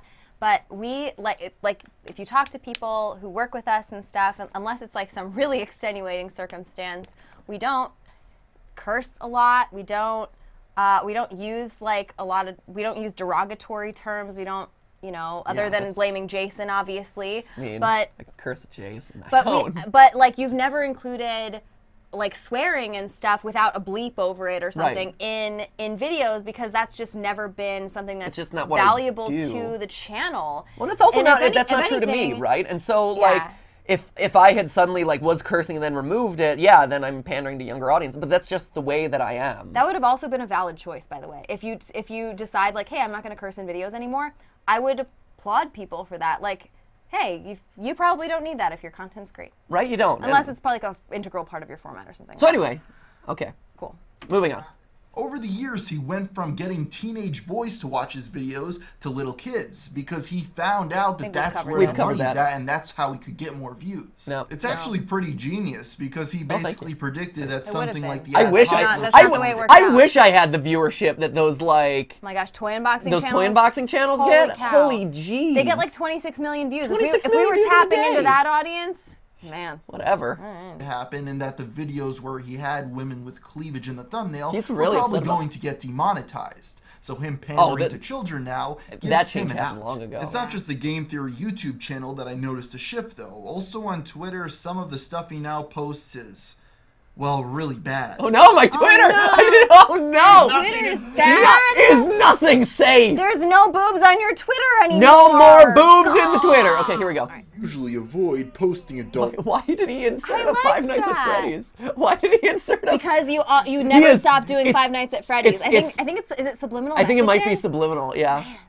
Links, but this is an exception. I'm not antisocial. I'm just pro solitude. When nothing goes right, take a left. Yesterday, I wanted a burrito. Today, I'm eating a burrito. Follow your dreams. True, I was eating a burrito. Hashtag awesome. motivation. It's cute how they call them missed calls and not avoided calls. That's I'm not true. the only YouTuber pointing this out. On top of me, PewDiePie has called him out for making really cheesy, unoriginal puns and jokes. I don't remember MatPat's Twitter ever being a gold mine, but since earlier... No one... Is anyone's Twitter a gold mine? No one's Twitter is a gold mine. Well, maybe Kim Kardashian's is a gold mine. No, she just posts a lot of emoji. I follow her. She posts her Kimoji a lot. I mean... Yeah, I know. It's kind of a bummer, Chris right, is so sad about Kim Kardashian's emojis. Chris and I totally follow Kim Kardashian on Twitter, and I wish it were better, but all she's been doing is promoting her highliner line lately. Worst. I know. Yeah, no, Twitter. Fine, it's sold out again, Kim. Twitter is no gold mine for anyone. Or if it is, I have not figured out. It's how to cash in on that gold mine. And yeah, I know you're going to say there's nothing wrong with those stupid puns. If you don't enjoy them, you could just unfollow them. I get all that. It's all of that. My guess is that he now put somebody in charge of running his Twitter account and posting a non-stop stream of these tweets because it has gotten worse. Or maybe he switched out people and somebody new is in charge of it. Because there has been a shift in quality. I'm pretty sure this changed. My quality tweets. What's a quality tweet? My tweets have never been quality. Let's be honest here. Like really, if there's a change, it was from the bottom to slightly below the bottom. Like how? I don't know. Like no offense, friend. No, it's all right. Like I've always just like tweeted stupid jokes that I find or whatever. People are suggesting you replace the boobs with sexy Pikachu in your Twitter. Oh, sexy Pikachu! Yeah. So I need to slap some cleavage onto Pikachu. Dan, can we slap some yellow cleavage onto Pikachu? Then we just shove it out there into the world. Yeah. We can and we will. Yes, thank you, sir. You're the best. Happened somewhere in April because that's when he started talking about being an introvert all the time for some reason. Before April, he never talked about being an introvert a single time on Twitter. But then all of a sudden, he started talking about it nonstop. Okay, that's interesting, and I think that's fair. He brings up a good fair. point. That's right. Content and thoughts go in waves, right? And so, geez, you got to get your social media manager to be a little bit more, diverse, Matthew. I'll tell him, hey, Matt, yourself, me, be more diverse in your tweets. Okay, Matt, I will do so. Yeah, I still run social media is stressful. We don't have a social media manager. Yeah, we don't have any of that. Like a lot of other people do. We know those people, but like. We don't have it. Like Matthew is posting all of those bad tweets. All the blame, unfortunately and fortunately goes to you. But I can understand how there would be confusion about the introvert stuff because he's right. I never tweeted about it. So for those of you who don't know my personality type, I'm actually 50-50 extrovert, introvert. I guess it's an ambivert technically. But why this happened, and I've mentioned this on the live stream before, I think, but my tweets, they're not like a typical Twitter where I'm just like tweeting out like stream of consciousness. Yeah, stream of consciousness stuff. I've never been very. I'm not that type of that's not the sort of stuff that I like or would be comfortable doing. But what I do is I tweet out stuff that's very relevant to either what I think you guys are listening to at the moment or how I'm feeling, but something that's more not about like this is how I'm feeling right now, but something that's more general about how I'm feeling. And recently we brought on Dan. Who is helping us out with thumbnails and stuff. And we also have, Stephanie has Meredith now, who's helping out on the consulting side because there's a lot of consulting work going on. And all of a sudden, our team of 4 here with Steph, me, Jason, and Chris is now 6 people in the house every day. And it's a lot. No offense. Love you, Dan. You're great. You're also very quiet. I appreciate that. But it's one of those things where, and we still work out of the house. Yeah. And it's one of those things where having 6 people in your house every single day, sometimes until 9 o'clock, 10 o'clock at night, because we work late. We work round the clock. Yeah. These guys start 8:30, 9 o'clock. These guys are incredible. Like, these guys are awesome. And they're like, I mean, besides working with us, they're also like basically our family, right? They are literally in our house every day. All the time. So sorry, you guys, you're stuck with us like family. We they're like, get us out of here, get us out of here. We also had like visitors and stuff around the time. And so like, I started tweeting out a lot about being an introvert because I was feeling, at the end of the day, emotionally exhausted by all the talking and requests and questions that we had to answer on top of that, emails and meetings, and it's everybody. Everybody wants something. And like so me as an ambivert, like usually I'm like, yeah, I can talk to people for hours on end, and like at meet and greets at conventions, like I'll go for 3 hours, like I can do it. But recently, like it's been harder, and I've been more and more tired just by the nature of everything that's been going on. And so that's why I started to do a lot of tweets about introversion, because I personally was feeling it a lot, and I've been doing it less and less because I've been, we've gotten through that phase, and I'm doing better now. Yeah. But it's suggested that he follow Ronnie Edwards. Oh, he should follow Ronnie. Ronnie has a good Twitter. Ronnie has a strong Twitter game. Yeah, actually, I recommend following Ronnie because his Twitter might be much closer to a gold mine than either of ours. At digressing NSQ. Yeah, there we go. Ronnie, he's great. He only tweets like once every so often. Yeah, it's once every 6 months. It's not a big thing to deal with. It's right. It's great. It's similar to digressing and side questing in general. Here we go. Okay. So Twitter, I hope that explains. It seems that on a daily basis, MatPat interacts with his employees, clients, other YouTubers. Yes. Trust me, if you had to interact with Jason every day, oh my gosh, you would be wishing you were in a closet all the time too. Friends, fans, and actually, and that's true. I do. 100% true story. When I do get overwhelmed by these guys, I will literally work upstairs in the closet, the recording closet. I will literally work up there. Yeah, because they're not allowed up there. The 3rd floor is where they're not allowed up because that's where we live, right? And then we come down during the day, and so that's what happens is we come down and it's like we know. But when I'm like, I'm not dealing with you guys, I will go up to the closet. Now I've been stuck up there with my temporary computer. Actually, I'm ready. I'm ready to come down. I just want to be come out of the closet. I just want to be let out of the closet.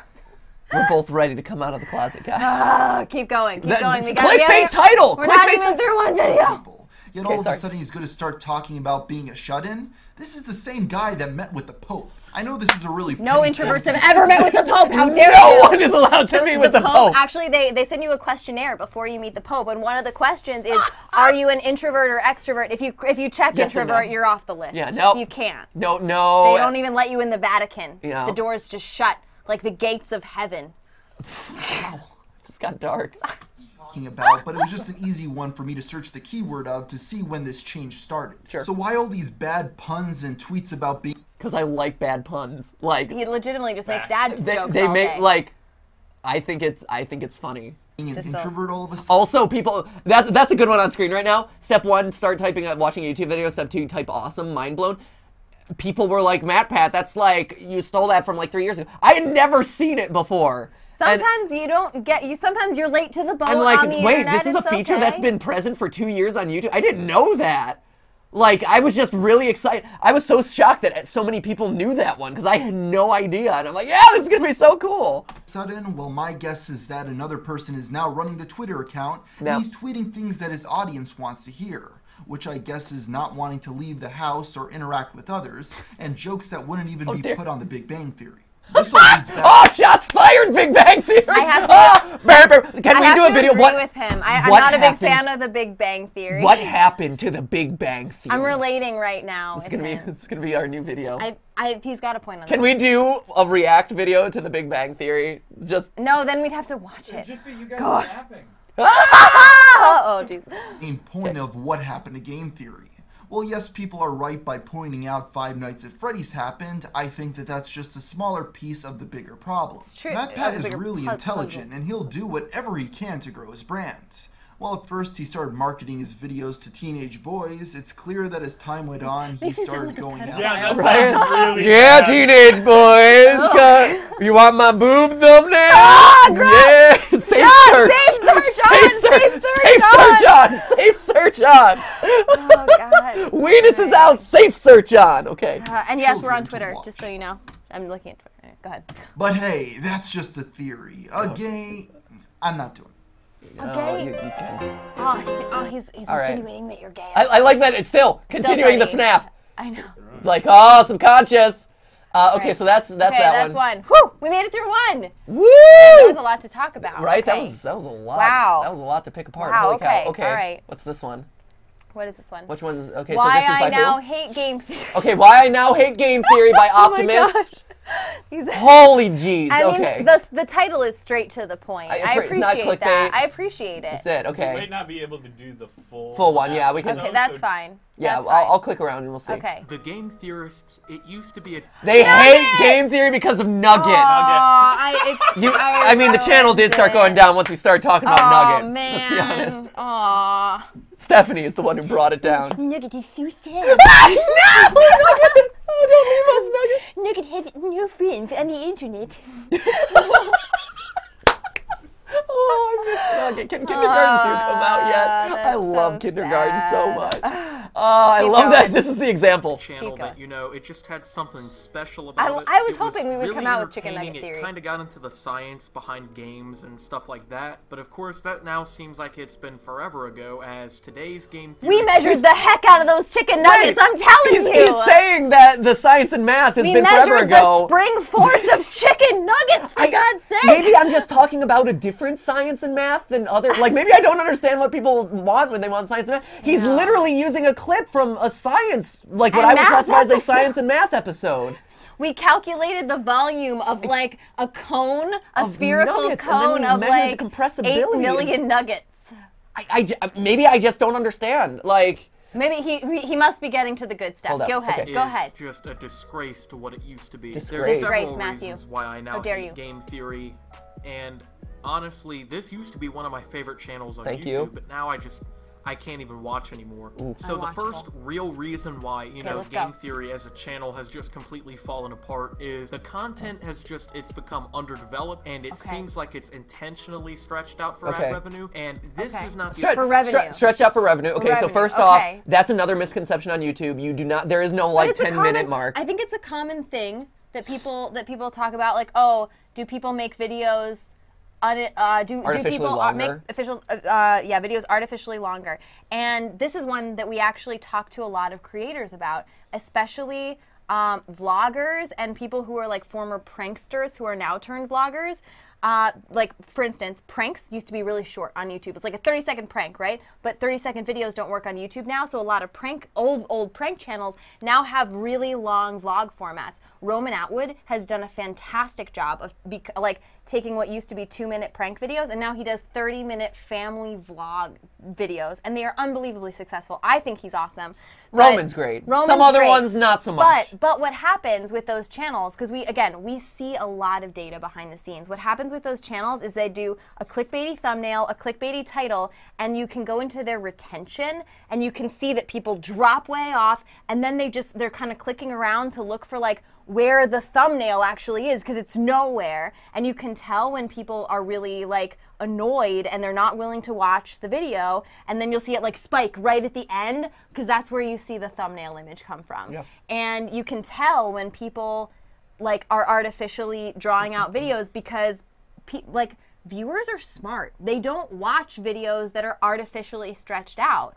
But I think the way that game theory is done is very different from that kind of thing. Yeah, I mean, because that does happen. That's a legitimate thing that happens. I don't think that we do that. So you don't get more. So again, like, you don't get more money for crossing an artificial threshold on YouTube. There is no once you hit 10 minutes, yes, you can run mid rolls, and we could run mid rolls, but we don't. Again, like MatPat selling out. No, like, technically it is within our right as like per YouTube, like, oh, you crossed the 10-minute mark, you can run mid-rolls. We don't. Like, we actively do not do that because we think it would be intrusive to your viewing experience. So like, yeah, we could make twice as much off of every video. Yeah, we don't have to. We don't want to. Yeah. But then, so that's one thing. But then the other thing is, it is true that longer videos do get served on YouTube more.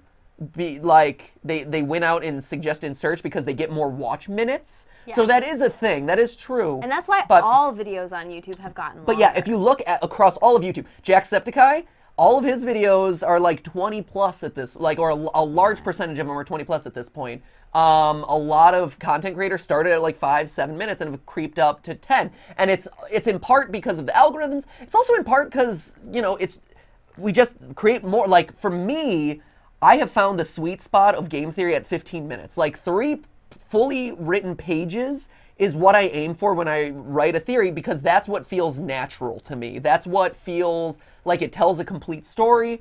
But I've also been more willing to kind of let it breathe. Not breathe. What am I trying to say? Like, I have a set thing that I go through at this point, which is I know that people watch for about 15 minutes. Like, that is like the sweet spot of you watching and about the time it takes me to get through most of the evidence.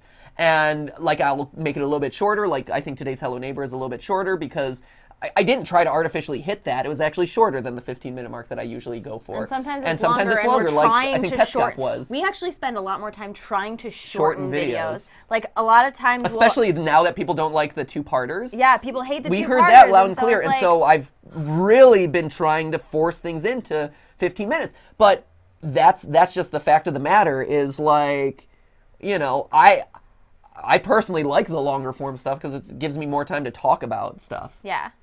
Anyway, go ahead. The only channel where this has become, a really big problem. Oh, Lots of channels on YouTube do this, and in some regards, it's not really a bad thing.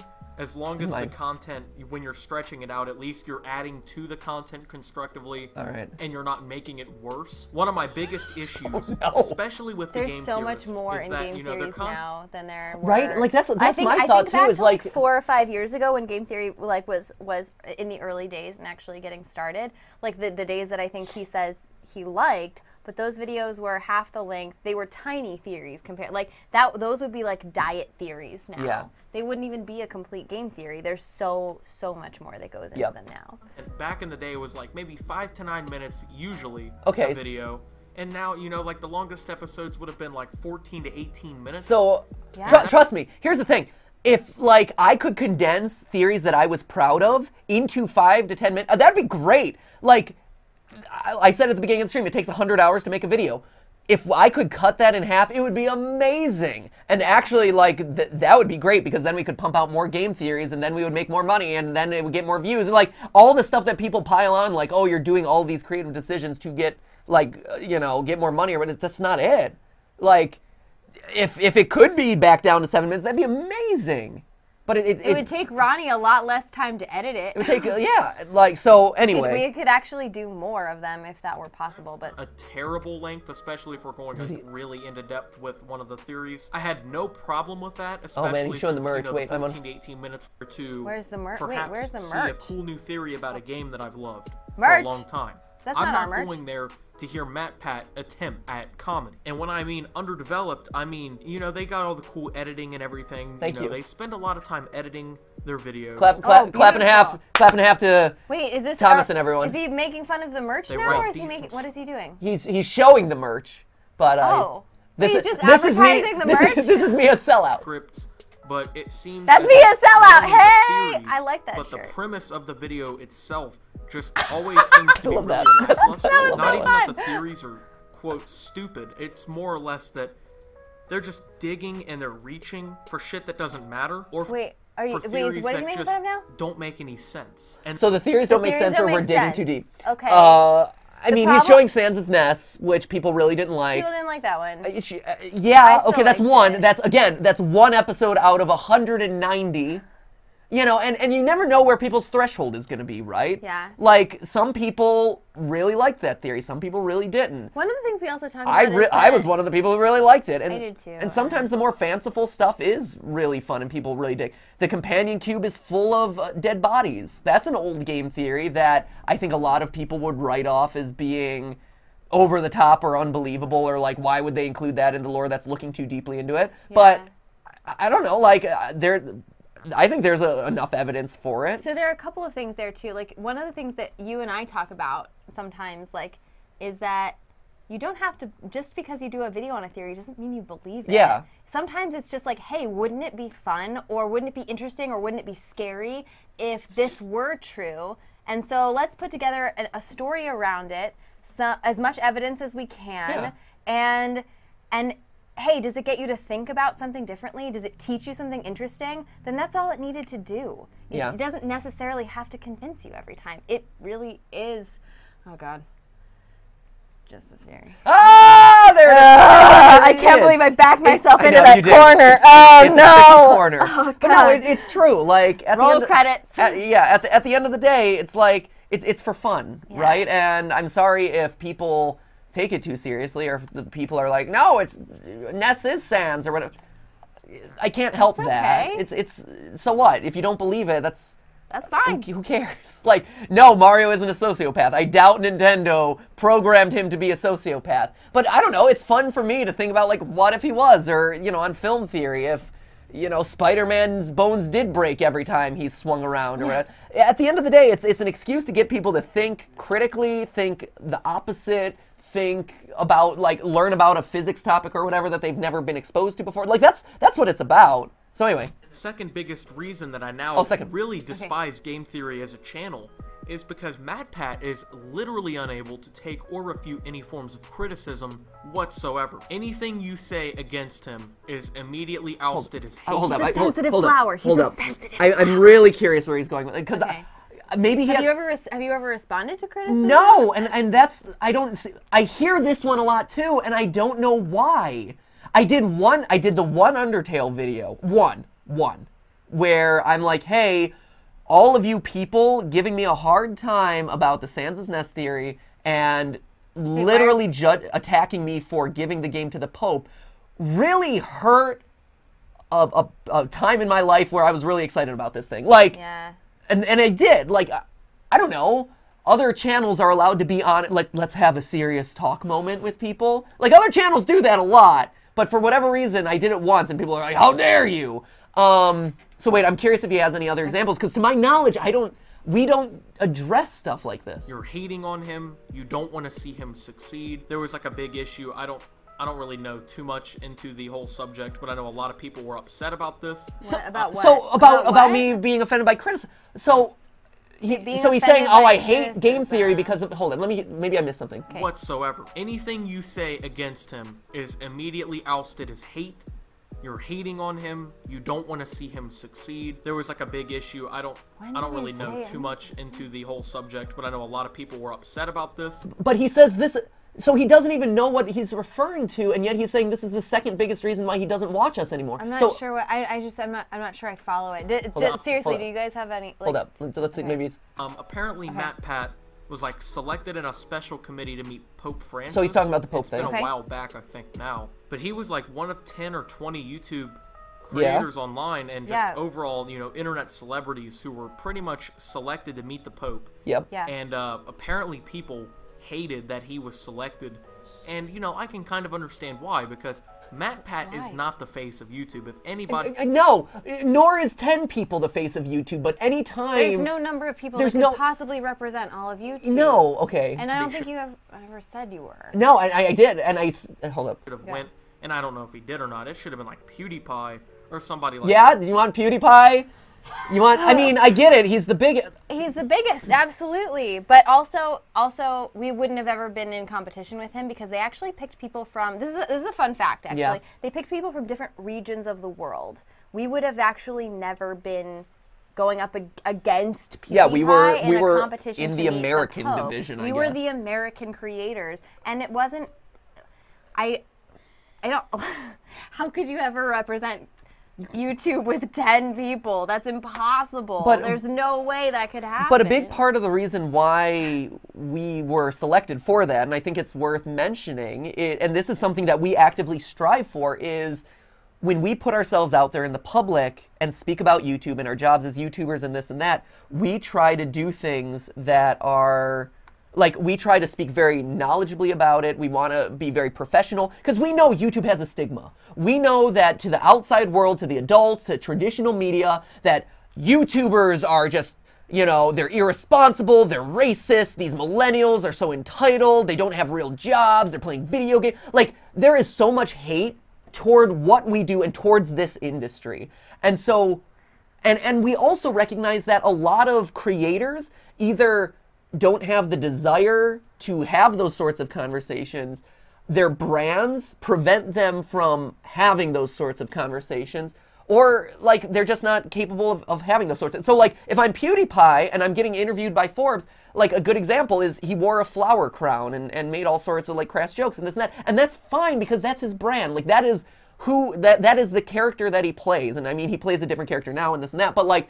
It makes sense for him because if all of a sudden he's like a different person to Forbes and to someone, and like a crazy, wacky, crass guy on YouTube, his audience would be like, wait, are you being honest with us or not? Like, I get that. But for us, we have always approached the platform as like a thoughtful, we are the thoughtful channel. We research things. We use science and math and logic. And so we are in a fortunate position where we can go out and be representatives. And so... a big reason why we were selected is because YouTube knew we would treat that opportunity with professionalism, that we wouldn't be embarrassing, that we would have smart things to say, and that we would be a positive positive representation of the YouTube community. And there would have been many creators who would have also been super professional, super engaging, would have asked very thoughtful questions. There would have been many, many, many creators who would have fit that bill, right? We are not saying that we are exclusive that we're the only ones. In no way are we ever saying that. Would Mark have been a great representative? Absolutely, sure. Would any number of other gaming or non-gaming creators been an awesome representation of whatever we were representing there in that one meeting? Yeah, totally. And we were very, very fortunate to be selected, and that was very meaningful for us.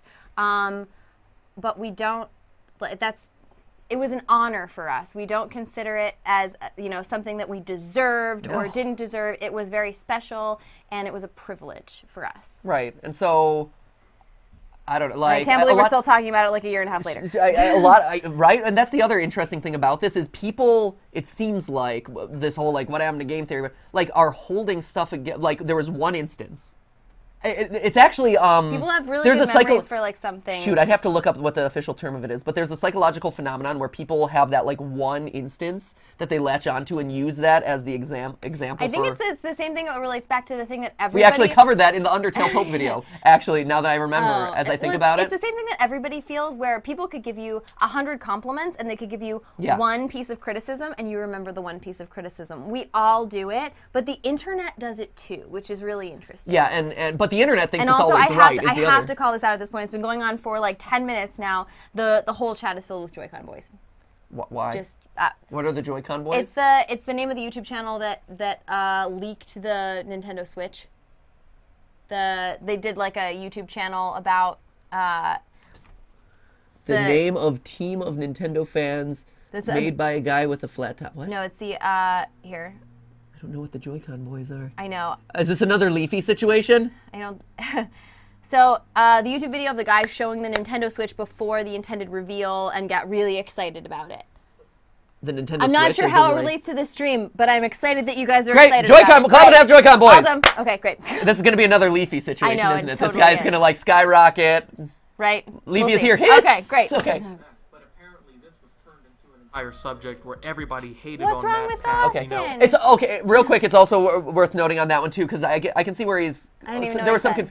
Anyway, real quick, people went back to the Undertale videos and like the hate wasn't that bad. It was pretty intense. It was really bad there at the beginning. In certain like communities, especially on Tumblr and stuff, when the video first came out. Over time has been very kind to Sans' Nest and the Undertale theories. Like, if you look at those videos now, and I was surprised going back and looking at those videos, how positive they are now. But when they were first released, it was really intense. So it's hard to kind of convey to you guys how tough that moment was, because it's kind of a moment that's been lost in time, but it was, like, very intense during that period. Yeah. All kinds of different shit happened. I don't know. It was really stupid. But it's the second most reason why you're not watching us anymore, which I don't get. Was not as bad as MatPat tried to make it. May I add that MatPat was also criticized during an Ask Me Anything he did over on Reddit. And when this happened, no matter how many upvotes it had, no matter how popular the response was to MatPat's questions, if you criticized MatPat, he was not going to respond to you. He basically just acted like your question didn't exist, even though you could ask him anything. If you asked him, say, why he was such a sellout, which somebody actually did, and it ended up being the most upvoted post on the entire AMA. Okay. This is the Reddit AMA? Yeah, this is okay. So I don't think people know how Reddit AMAs really work behind the scenes. Well, especially that it's kind of weird because certain Reddit AMA, like this one, was different. So, or not different, but like certain Reddit AMAs are. Actually, I don't know how they normally work. I don't know how they work. I've only done one Reddit AMA. I've only seen behind the scenes of one Reddit AMA, and it was mine. Yeah.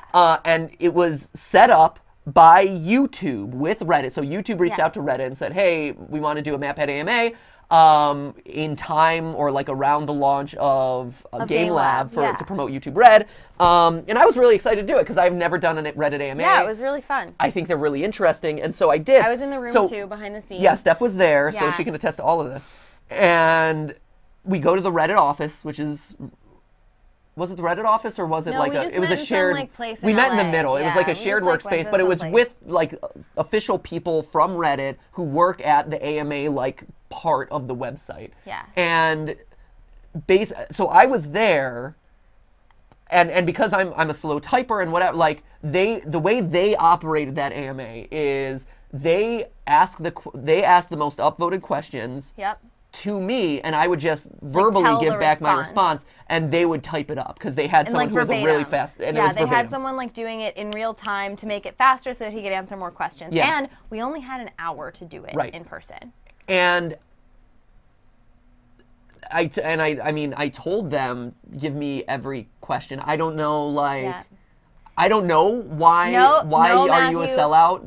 Don't lie. That wasn't true. There was one question that we said, like, hey, try and avoid this one. They asked us, do you have sensitivities? The only thing we said was, if someone asked, is Stephanie pregnant? Let's skip that one. That is true. We skipped that one. I wasn't. But, like, that is literally the only thing we said. Everything else, go for it. Yeah, no, it's true. And so I don't know, like, honestly, I don't know if it was skipped, if that one just got upvoted after the fact. if YouTube or Reddit decide, oh, we shouldn't ask this or something, I don't know. No idea. I do know that I looked at because I wanted to see like what happened after the fact, and I looked at the Reddit AMA after the fact to see how it had performed, and I saw that one was the top voted question, but at that point the Reddit AMA had been done. The AMA was over. But so I don't know. I don't know why that question was never asked to me. I would have answered it. I think you would have answered it. I also don't really think you need to feel bad about not answering a question that says, why are you such a sellout? No, that's kind of I mean, it is an Ask Me Anything, which that's you can ask anything. And I think, so... But come on. Sure. Seriously, guys. But that's one of the worst things that you can do in an AMA is not actually answer every question. Yeah. Selectively answer questions. So no. I would have a problem with that if I hadn't answered that. That's the worst thing that you can do. And so why would I actively avoid a question knowing that if I avoid this question, you have fundamentally defeated the purpose of Reddit AMAs and you're going to get the hatred of Reddit poured on you. That's just it. So you have a lot of hate on Reddit anyways. I do. Why would I want more? He just wasn't going to respond to you. That's how he responds to criticism. If you're criticizing him or any point that he stands on, you're just a hater and he's going to ignore you, or he's just going to turn it against you. I don't know where you've gotten that. I talked about it in one video once. And here's the thing.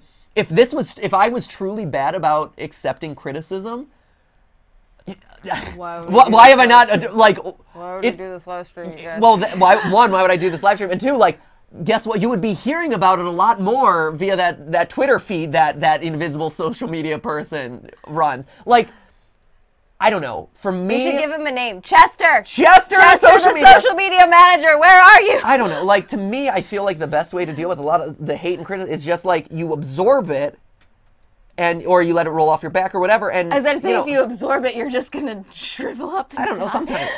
But a lot of you it let rolls it off my suck back. the soul out of you, and then you collapse and cry on the floor. And the stuff that is Matthew. meaningful, and I see enough of it, I'm oh, I need to do. There was a period, and I will say this, there was a period in time in game theory where we had too many lore-based episodes. 100%, absolutely. I covered too many, the secret of this, and the lore of this, and this, and this, and this. I get it, and that's why I made it, and I saw it in the comments, and I felt it in myself, seeing the programming line. I'm hey, let me refocus and do more math and science videos. That was it. So yeah, it's really not as big a deal as all that, you guys. Right. That's what he does. He gives no rebuttals to defend himself. He doesn't defend any of his theories. He just blatantly calls everything. Jason! Look, it's Jason! You know what? If you have one criticism, Jason is it. Great. Blame Jason. Blame Jason. Worse. Blame Jason. I should do what happened to game theory? Jason. You have any response? Yeah. No response? Yeah. Stop turning the haters! Yeah, stop ignoring your criticism! God. Weep your sob story, Jason. Go home and cry. Boo! Unsub! There's no sob story. We are doing great since I have started on this team. I think it shows that, if anything, we need more Jason. More Jason? Does that mean do you want to stay here longer?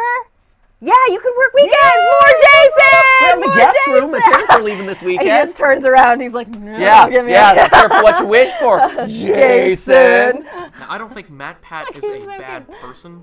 I just think that he's unable to take criticism. And truth be told, if you're going to be somebody online, point to the evidence. You're going to have a little bit of thick skin. You're going to have to be able to. I do. You don't even realize. It's so thick. It's so weird. It's so strange how thick it is. Or you're going to have to be able to refute things that are said about you. And if your only rebuttal against things is to just say, these people keep hating on me. Oh no, and I don't deserve it. Not responding to the haters. It went from game theory to Five Nights at Freddy's theory. We went through this. Finger, it seems, and it led to the downfall of the channel. Five Nights at Freddy's videos consume the channel now. I mean, if you go to the most populars in the channel, every channel has. They are the most popular. Videos. I can't. I'm not holding people at gun. Watch the Five Nights at Freddy's theory. Watch it. What happened to Baby? Freddy's so scary. What happened to Baby? Chica only has 3 toes in this one. How many toes does Chica have? Why doesn't Chica have a beak? You tell me that.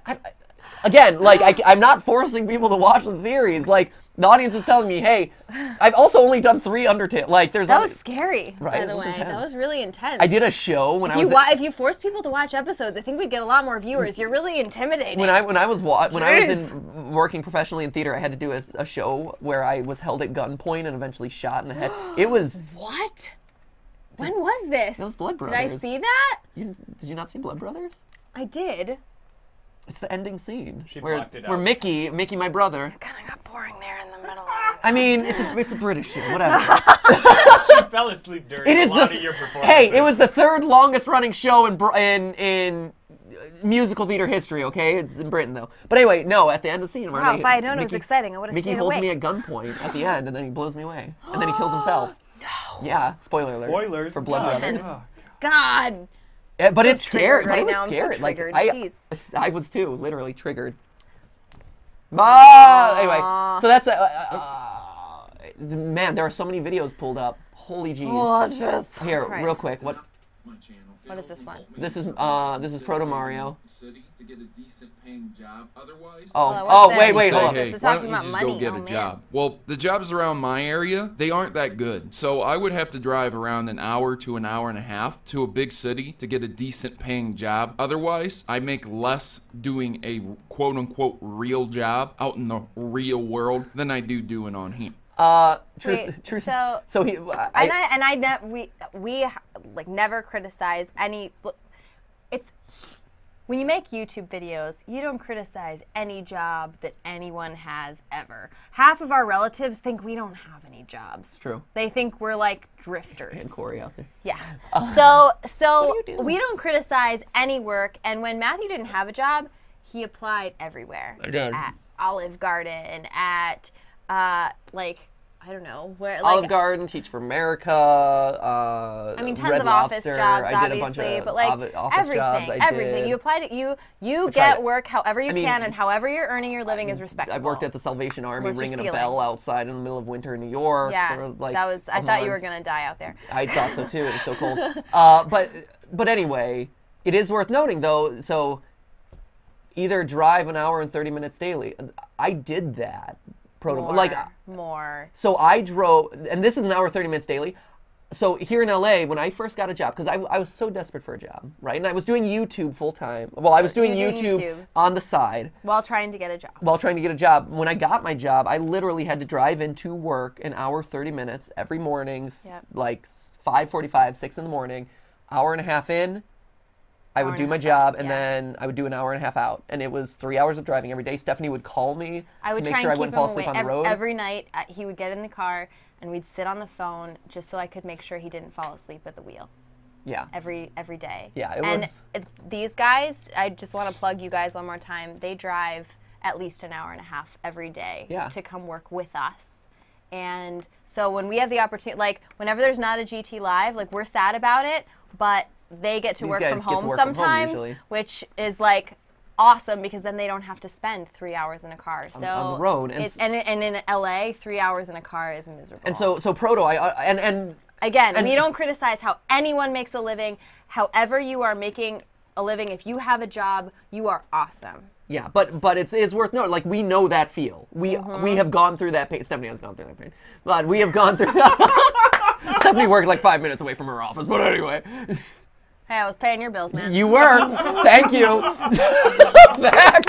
Fact. But anyway, so it's that's all true. These guys are amazing. But we know that feel. But it's also worth noting, like I was doing that, and then I was doing game theory at night.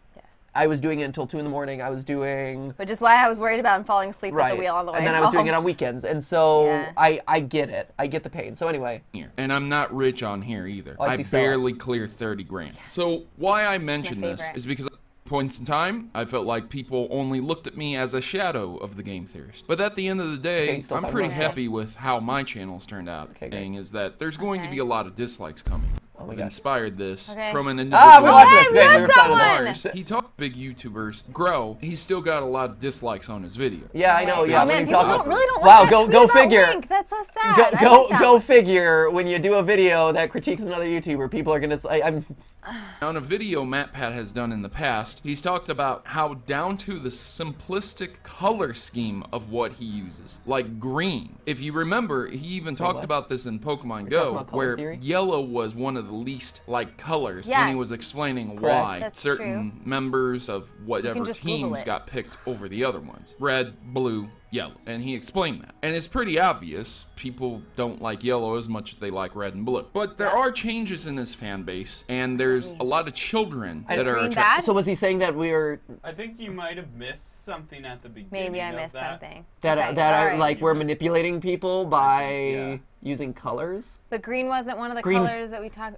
I don't know how popular is green popular. Blue is actually the most popular. Yeah, blue. We don't have any blue channels. Next channel needs to be blue, guys. Blue channel. Blue. No matter what. Come on.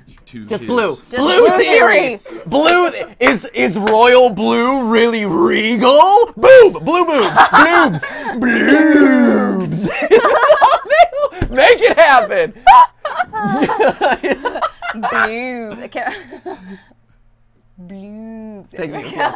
Here we go. What else? There's no other way to put it. I'm not saying that there aren't adults out there. I'm not even saying that most adults exist in this world. Still like his work. But as YouTubers grow, so grows the hate and the disdain for your work to begin with. If everyone started off with nothing but a few dislikes, they wouldn't have ever grown. So where do those dislikes come from? Well, you get people who see your work who are not part of your subscriber base and they dislike it. He's explained that because his videos do so well with Five Nights at Freddy's, he can't ignore that. And I don't really blame him. You don't really do a big franchise, get tons of views, and then say, well, I'm not going to do that anymore. Especially if you like money. But the point is that a lot of... Sorry, I really appreciated the throw in there at the end, especially if you like money. Hint, nudge, nudge.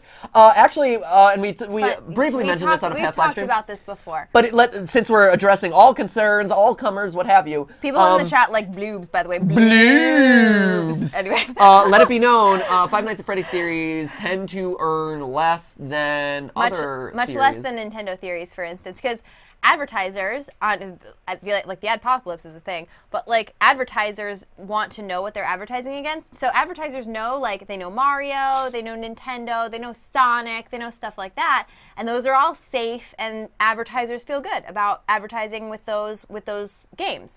But outside of YouTube, people really still don't know what Five Nights at Freddy's is, and so no one's actually advertising against Five Nights at Freddy's. And so you can get like double the number of views on a Five Nights at Freddy's video and actually make less money than, you know, a video that gets like half the number of views. Yeah. Literally, it's that big a difference. It is a big difference. It's a big difference. And so, I mean, like, the whole idea of, like, oh, sell out this and that, or, like, only doing FNAF for the money, it's actually not true. It's actually the antithesis of that, because no one in their right mind is buying ad space in front of the keywords of FNAF and Five Nights at Freddy's. Especially now, when YouTube can, like, scrub through videos and find images of dead children, or, like, violence, fire, like the images that we have in Five Nights thumbnails at this point.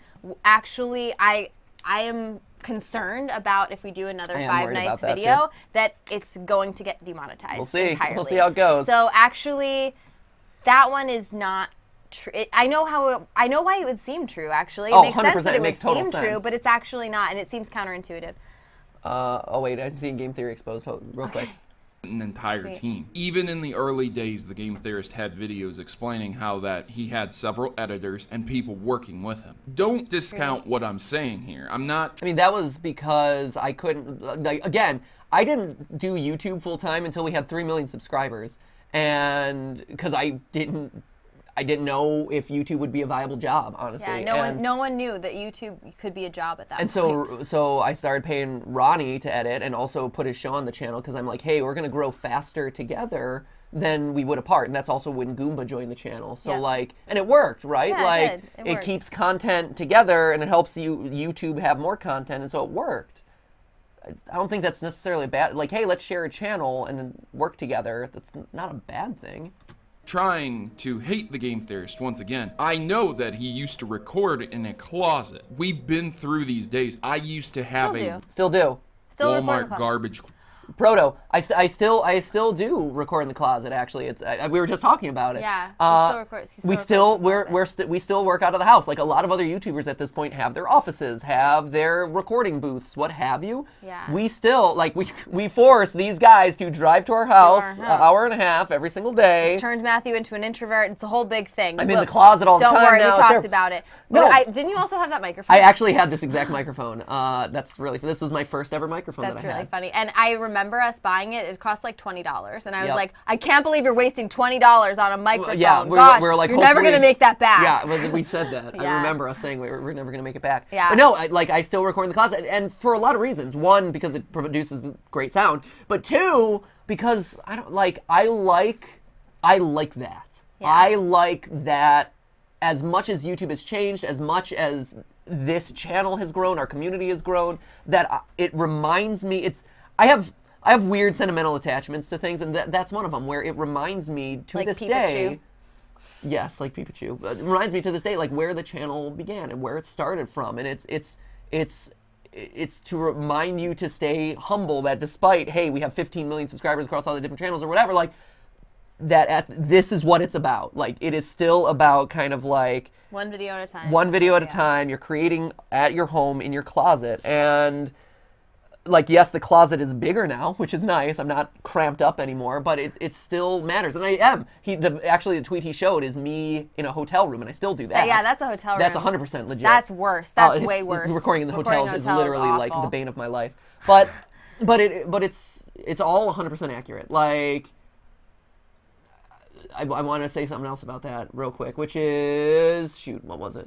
Oh, but the thing to remember too is like a lot of YouTubers that like beauty gurus, you think they're recording in their bedrooms? No, that is on a stage made to look like a bedroom. Like that's it. That's how the business is these days. Yeah, fitness channels are not actually doing Pilates in their living room. They're doing them on a stage in an office building.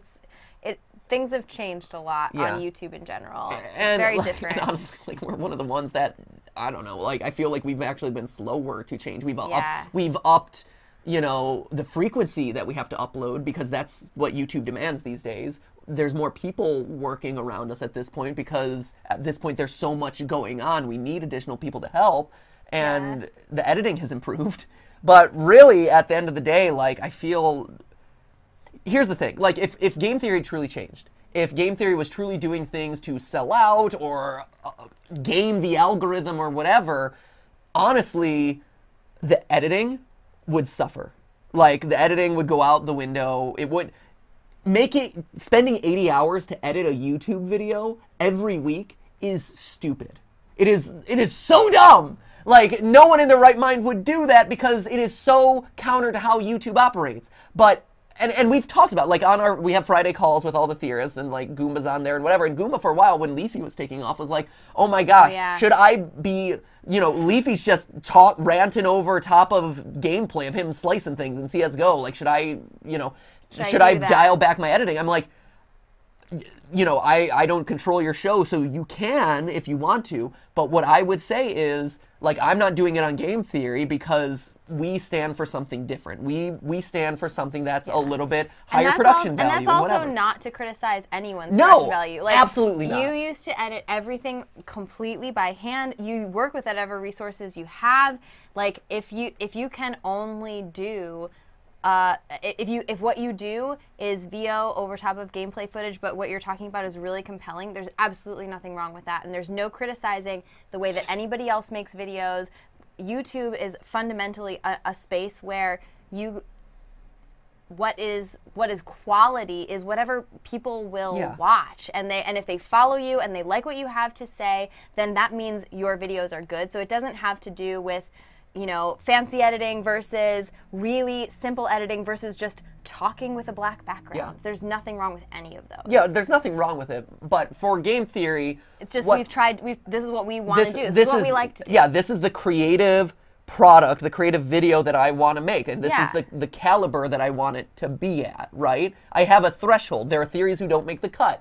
it's because there's a threshold there. And don't worry, we haven't forgotten Twitter. I'm still reading it in the background. I know we haven't had a chance to call people out. At ChatJordan2002, I think MatPat and Courtney Patrick forgot that the Twitter theorists exist on the stream. No, I didn't. I've been reading it in the background. I just haven't been able to answer all of it.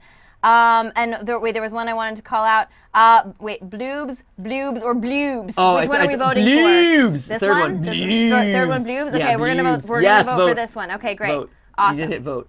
What? Oh, vote. Vote. There we go. Yes. Yes. Oh, Bloobs. Oh, we're losing to Bloobs. Oh, okay, damn that's it. okay. That's Everyone, all right. vote for Bloobs. No, vote for what's in your heart. Yeah, don't- or on don't- your on your chest. Either one. Let's see. So Chris anyway. Powers, are you watching GTLive right now? Yes. Oh, Yes. Proto Mario. Okay. You did it to Proto Mario. Okay. Maybe So- Proto Mario's watching right now. So All right, anyway, sorry. hopefully, I mean, we're past 2 hours. My family's Yeah, we waiting gotta- for we dinner gotta at go. this point, so they're out of town again. They're in from out of town. I think we've addressed a lot of the main stuff here. Yeah. Or to just fall behind the fact that it was just him and not his team, rather. That he has these people to help him, yet he still gets things wrong at times. I mean, that's It's so called this is human. It's called being a human. so this is making mistakes in theories. Yeah, I mean, it happens sometimes. can't like, know everything all the time. We do and that's the biggest criticism that always gets to me is we do so much research. So much, you guys. And it hurts when something slips through the cracks and people dismiss a theory because of like that one detail from that one game or that one thing that you didn't check. Game of Thrones, recent example, is one. We did Game of Thrones and we're like, it's on Film Theory this week. We're like, hey, everyone's like we had been working on that for 2 weeks. Then all of a sudden everyone's starting to talk about like, wow, sizes in Westeros are weird. And we're like, hey, we have the solution for that. We're really excited. And we measured out everything. We calculated out travel speeds, this and that. Yeah. Put up the video and people are like, the conclusion is, hey, people in Westeros are twice as big. Like, they're just larger than life. That's the only way to make the travel work. And we're like, this is so exciting. We're so proud of this. But then everyone in the comments is like, yeah, but the mountain is 8 foot 8 inches tall, and it's canon, and you missed that, and that disproves your theory, stupid. And without exaggeration, we had checked Jaime Lannister, we had checked Cersei Lannister, we had checked Tyrion, we had checked Jon Snow, we had checked, Sansa. Like, we had checked a bunch of characters. Yeah. The main guys. But because you would think if they called out anyone's size, it would be the dwarf. The dwarf. It would be the dwarf. Oh, the dwarf who's 4 foot, 4 foot 5, 3 foot, whatever. Like, so we checked. Yeah. And we checked general, like, we knew the wall is the one thing that's called out, and like Winterfell is the one thing. But there was one detail, and then everyone in the comments bandwagons. It's like, oh yeah, why didn't you Google search and look for that one thing or whatever? And we did and it's always those small cracks. There was something in a Fallout episode once that was also like one thing. Often it still doesn't disprove the theory. No, but people think it does. But people are like, oh, they don't do their research because they missed this one thing. We try to be experts as much as we can. Yeah, we do so much. But it's hard, I'm really proud of the research. Yeah, I am too, and that's why really proud of it. all of this, that's the one that really still irks me to this day is this people who say, oh, they don't do work, they don't put in time, because we do. Like I said, it takes at least 30 hours to research some of this stuff. Yeah. The Hello Neighbor theory that went out yesterday, that was such a slog. It was a slog for you. It took that was you Austin's hacking. So Austin, who does science, who helps out writing game theory at this point as well, and researching some stuff. He was hacking into the game. He was looking at for like a week. Yeah. I'm in there talking with him for a really long time about, how do we fit all these puzzle pieces together. I work over an entire weekend to put it together. Like, it takes a lot of time. Yeah. And again, and yes, we make mistakes, and especially when we're reaching out to franchises that we're not as familiar covering, but we want to show people that there's more to the world. So anyway, that's the explanation there. Bloobs is winning now. Bloobs, Pull it up. Now to update the important thing here. The most important thing is that here. Bloobs is now winning, and down? Tyler at Fanciful Trash, I can't scroll, said you voted on my poll. I love you guys. Bloobs is in the lead, 58%. There it is. Right? Nice. Oh, there we go. So anyway, so I should go feed my family. We need to go get dinner. But there it is, the good, the bad, and the ugly of us reacting to both positive videos like Fine Brothers, and then a couple of criticism videos. Yeah. I hope this shows, I hope this shows that I'm not afraid of criticism and I'm actually listening for it. But a lot of times we just don't talk about it because there's no reason to address a lot of it. A lot of it's based on misconception or misinformation. And like we said at the very beginning, you can never really address, like, if I make a response video to this stream can only reach so many people. Yeah, this stream will only reach so many people.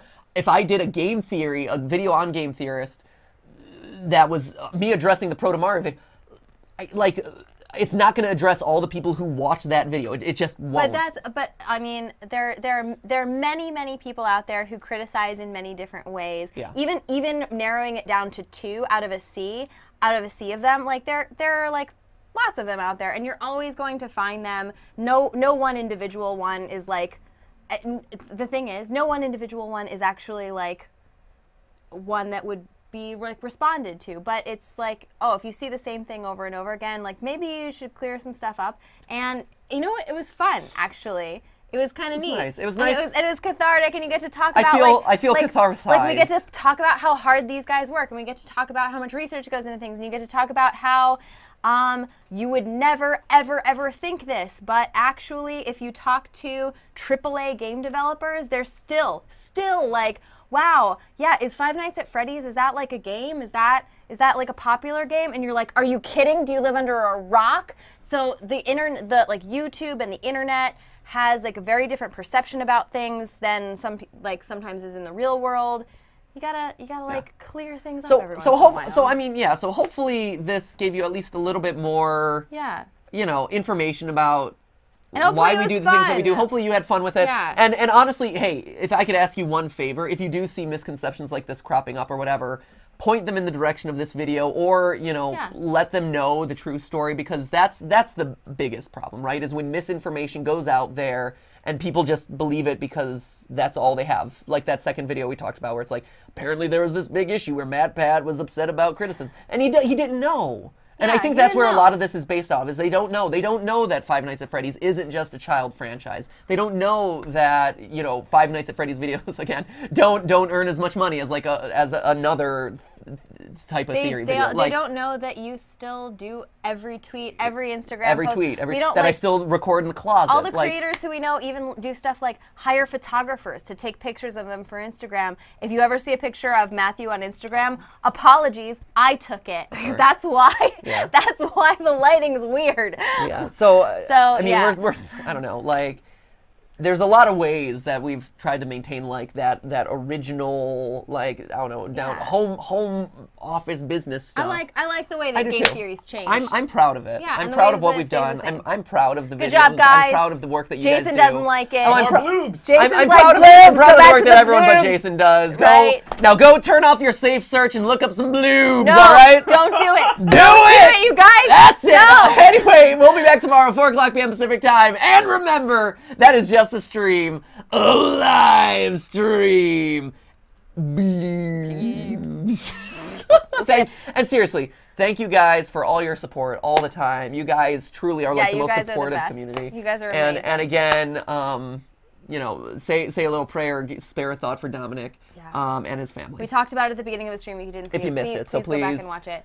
Our last final serious note. Yeah. Please do that. All right, say goodbye in chat. Donut Gamer 95, goodbye. Goodbye. Gracie Marie, bye. Light Camera Mac Shun says Joy-Con boys. Woo woo. Yeah. Blair says don't leave us, but we'll be back tomorrow. We'll be back tomorrow, 4 o'clock p.m. Pacific time. Xavier North says bye.